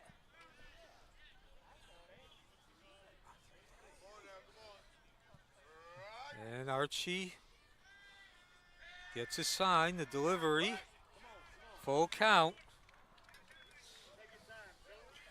Of course, the big blow coming off the bat of Bell, a 3-run shot. That's cut the lead down to 4 runs, 13-9, certainly within shouting distance now, as Archie delivers full count. And unable to catch up with the ball, Gilcrease. Lara, the pinch hitter, goes down on strikes. Enrique Archie delivers the swinging strikeout to put 2 away for the Trojans. Next at the plate for Evans.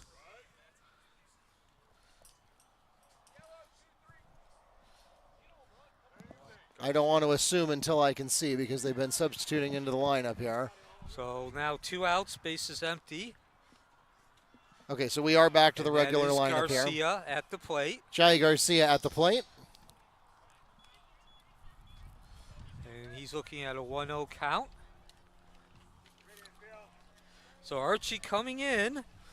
Still got a ways to go. Needs 4 more outs, but certainly, at least for now, he's dialed down the temperature of the Evans offense, getting that first out and doing so with the strikeout. If nothing else, it count. makes it pretty likely that we're going to play all 7 innings here, or at least 6.5.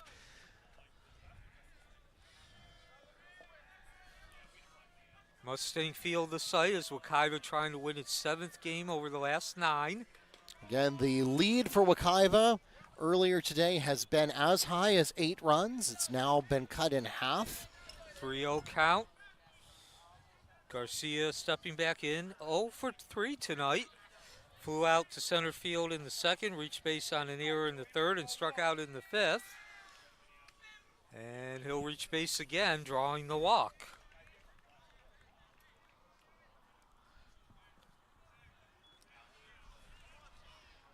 Garcia advances to first on 4 balls. Next to the plate will be second baseman, number 12, Zaire Cornelius. Cornelius, 0 for 2 tonight. Strikeout in the 2nd and 5th innings as he looks at strike 1. And now we've got some activity here. The umpire giving directions. Okay, I'm not sure that pitch does count. We are getting a courtesy runner, though.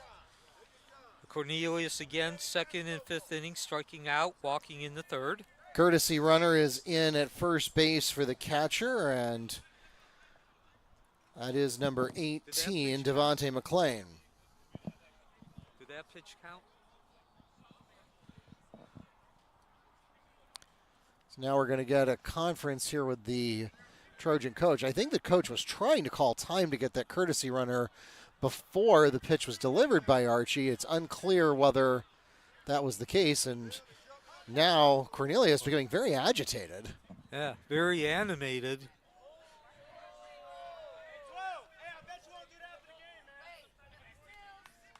Making a gesture with his bat toward the Mustang dugout. That's a peculiar set of circumstances.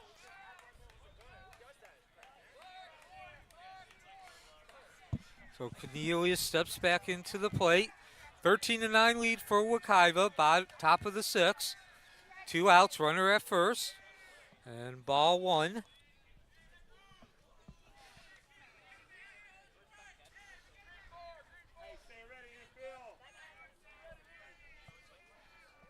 So Enrique Archie on the mound trying to close out the game for Wekiva. That'll even the count at 1-1. He's the 5th pitcher tonight as well. Jones starting the game. Simon, Sanchez, Mills.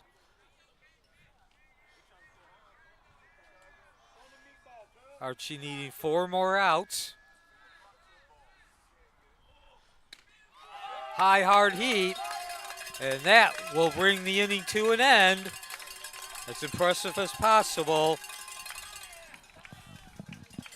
Enrique Archie records a swinging strikeout to take us to the middle of the 6th inning. In that half inning, the Trojans cut the Mustang lead in half, 4 runs.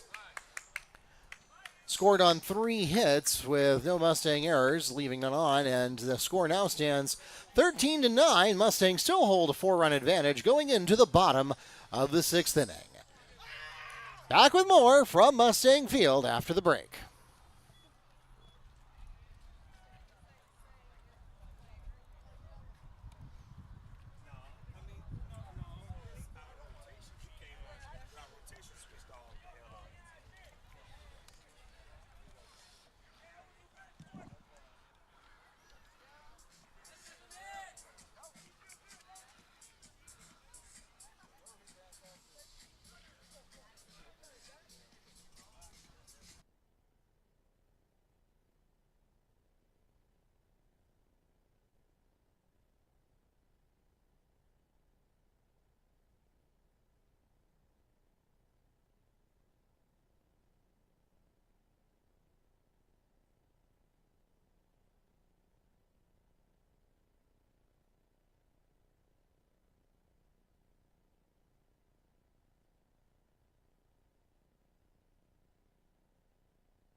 As we enter the bottom of the sixth inning, the Mustangs will begin in the second position of their lineup with the starting pitcher number 1, Greg Jones. And Wekiva also begins the bottom of the sixth inning with a 13-9 lead. So seeing a repeat last several innings, Wekiva lead was cut to 7-5. They then went up 13-5 and now 13-9. And our final, as you just heard Mark Barchi, who's our public address announcer, as well as my on-air partner, say. Jones leading off the bottom of the sixth inning. He'll be followed by Perez and Simon. And, of course, Jones 0 for 2 tonight, 2 walks. And half an inning ago, it seemed like Wekiva might have been able to grab the 10-run rule here. They were only 2 runs away from a walk-off. Now they would need to score 6 to get that same walk-off. But they can also simply hold the lead and then put away the Trojans in the top of the 7th with anything less than 4 more runs, and that would get the job done as well. 2-0 count. 2-1. Excuse me, 2-1.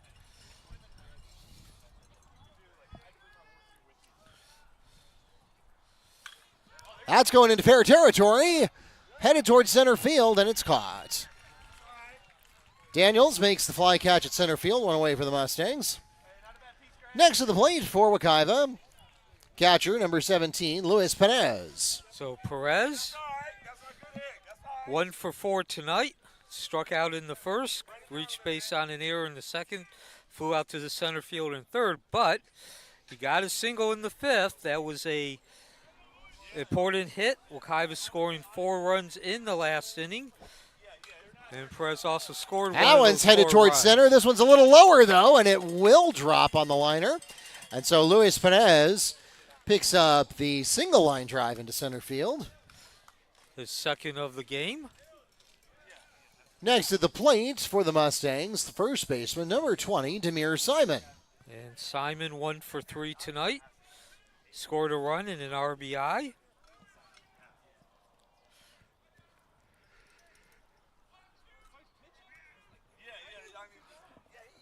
So 13-9 lead for Wekiva, bottom of the 6th inning. They need just 3 more outs to secure their 7th victory in 9 attempts. But before then, certainly no reason you can't get a run or 2 insurance. Get that lead back up to at least 5 runs.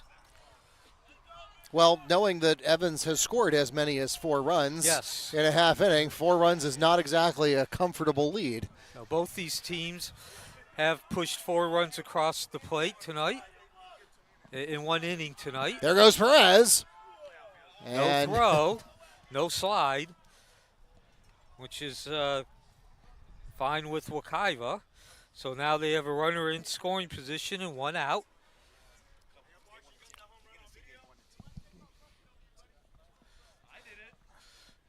As Wekiva looking to up that lead, that'll be a ball.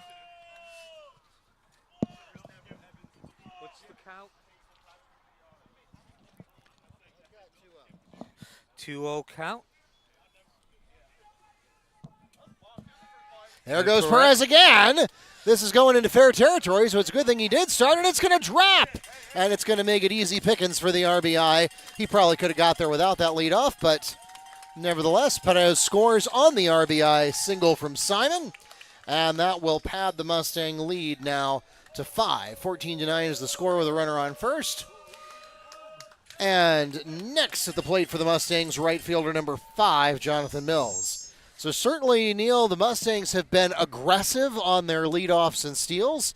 I don't know that it really would have made a difference on that play based on where Simon dropped it, but still it made a foregone conclusion that the RBI was going to come in.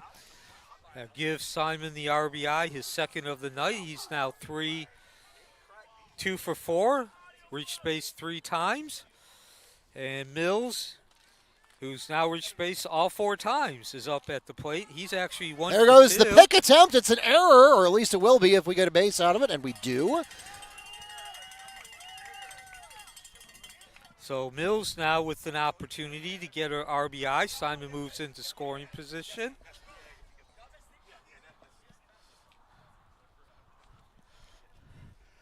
So now another runner in scoring position. The Mustangs have an opportunity to pad that lead a little more, and this one's going to be called a strike. 0-1 count. Mills reaching base on a single in the first. That was 2 RBIs. Reached base on an error in the second, walked in the fourth and then the fifth, and he scored a run 3 times. So Mills certainly having quite a night. Of course, he also pitched. Rojas gives Simon the stink eye at second. And actually, there goes Simon. The slide. Survey says safe.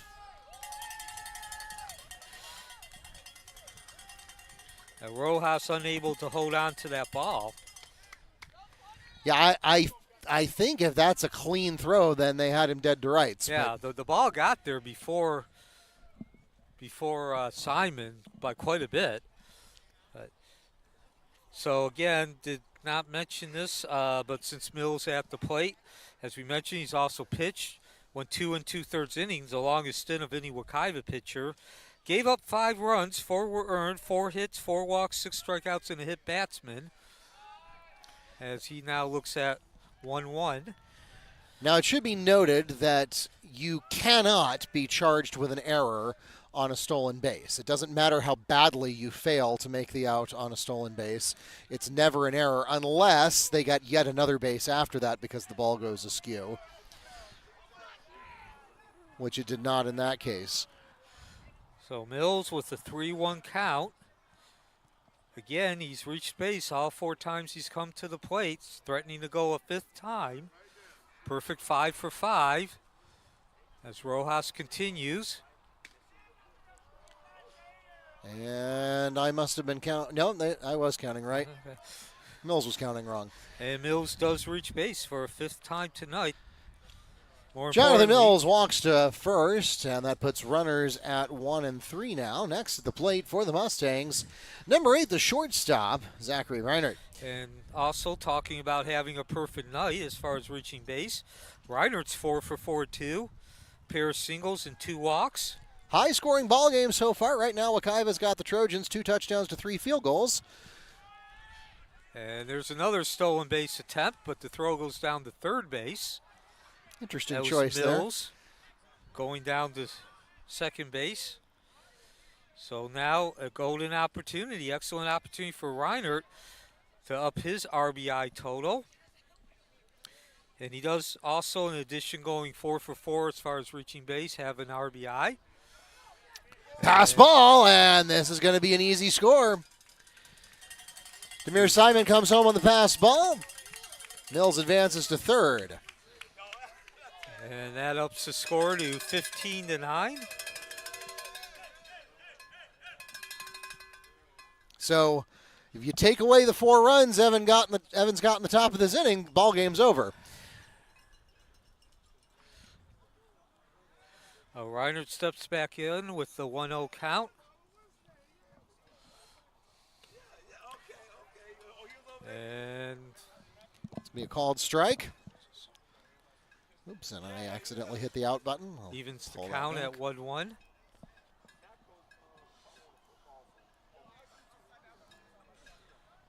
Runners at second and third. 2-1 count. We are in the bottom of the 6th inning, and Wekiva with the 15-9 lead.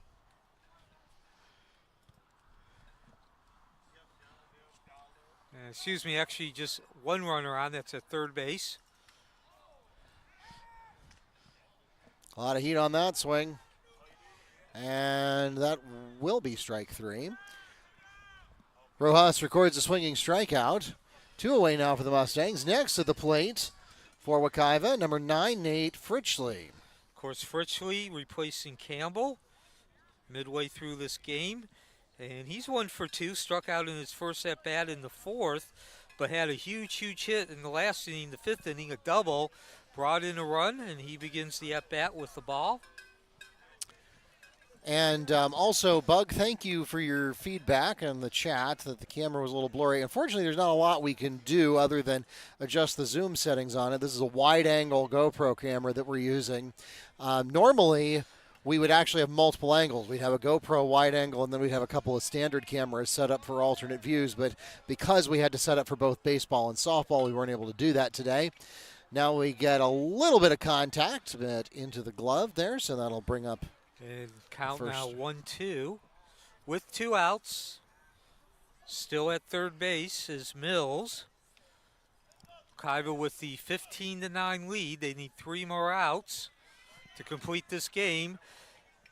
As Rojas records another strikeout, and that will take us to the end of the 6th inning. So in that half inning, the Mustangs picking up 2 runs on 2 hits with 1 Trojan error, leaving 1 on base. And the score now is a 6-run lead. That's how much the Trojans will need to make up in the final 3 outs of regulation as we head into the 7th inning here on Wednesday night baseball action. Back with a conclusion in a moment.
As we enter the top of the 7th inning, the Trojans will begin in the 8th position of their lineup with right fielder number 6, Jonathan Porter.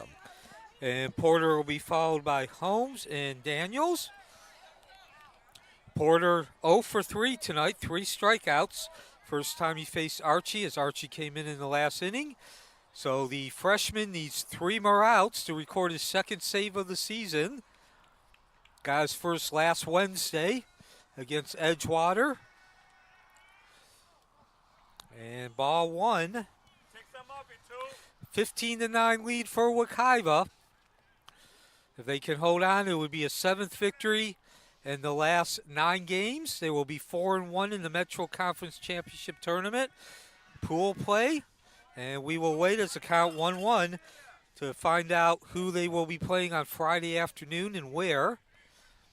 So again, each team plays 5 games in the Metro Conference Championship Tournament as a count 2-1. They do count as part of the regular season.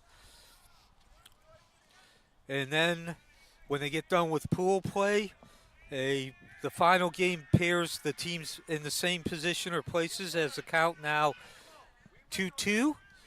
So in other words, the 2 first place teams play, the 2 second place team plays, and so on. So that's why it's still TBD. 3-2 count now. So Wekiva was 3-8 on April 1st. Just 3 weeks ago, 2.5, 3 weeks ago. Now they're looking to finish the season over 500 as Archie the whiff. records the strikeout, looking to put one away for the Trojans. Next at the plate for Evans, we go to the 9 hole with left fielder number 10, Dion Holmes. Holmes steps in. He's 0 for 1 tonight. A walk, a strikeout, and a hit batsman. Did score in the last inning, the 6th. Actually led off being hit and wound up scoring, 1-0 count. So now 2 outs away from the second save. Archie, and of course as a team, 7 victories in 9 games. Thank you again for joining us on this Wednesday night as the count now goes 2-0. About 200 fans making the trip down to Mustang Field tonight. Of course, it seems like it was a couple days ago, but we did have softball. Both teams were playing. 2-1 count. Both teams having senior night. 5 seniors for the baseball team, 4 for the softball team being honored, and the softball team taking care of business quickly. An 18-0 victory over Lake Buena Vista. They are now 12-7 on the season. Their best record ever.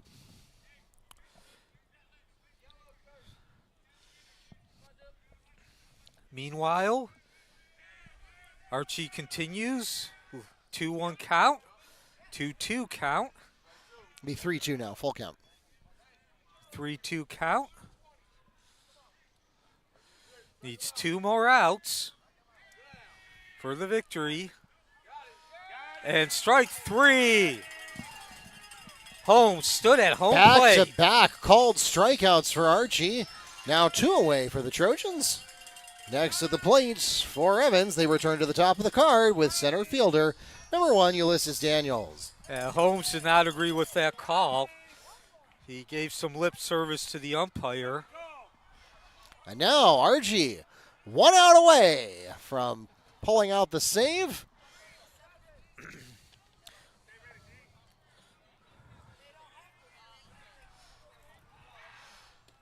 Ball 1.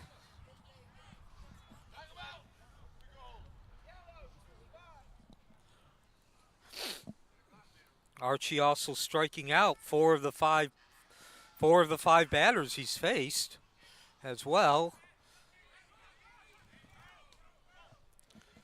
And the umpire's going to give him first base. I guess it must have hit him.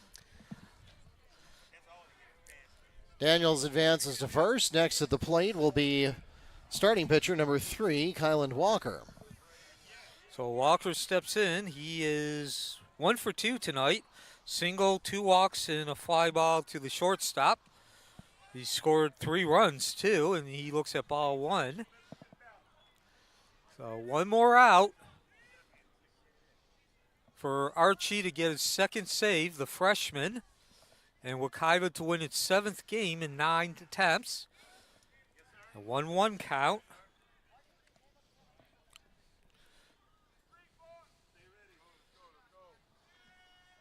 Archie gets the sign, delivers. A 1-2 count. So now Archie needs 1 more strike.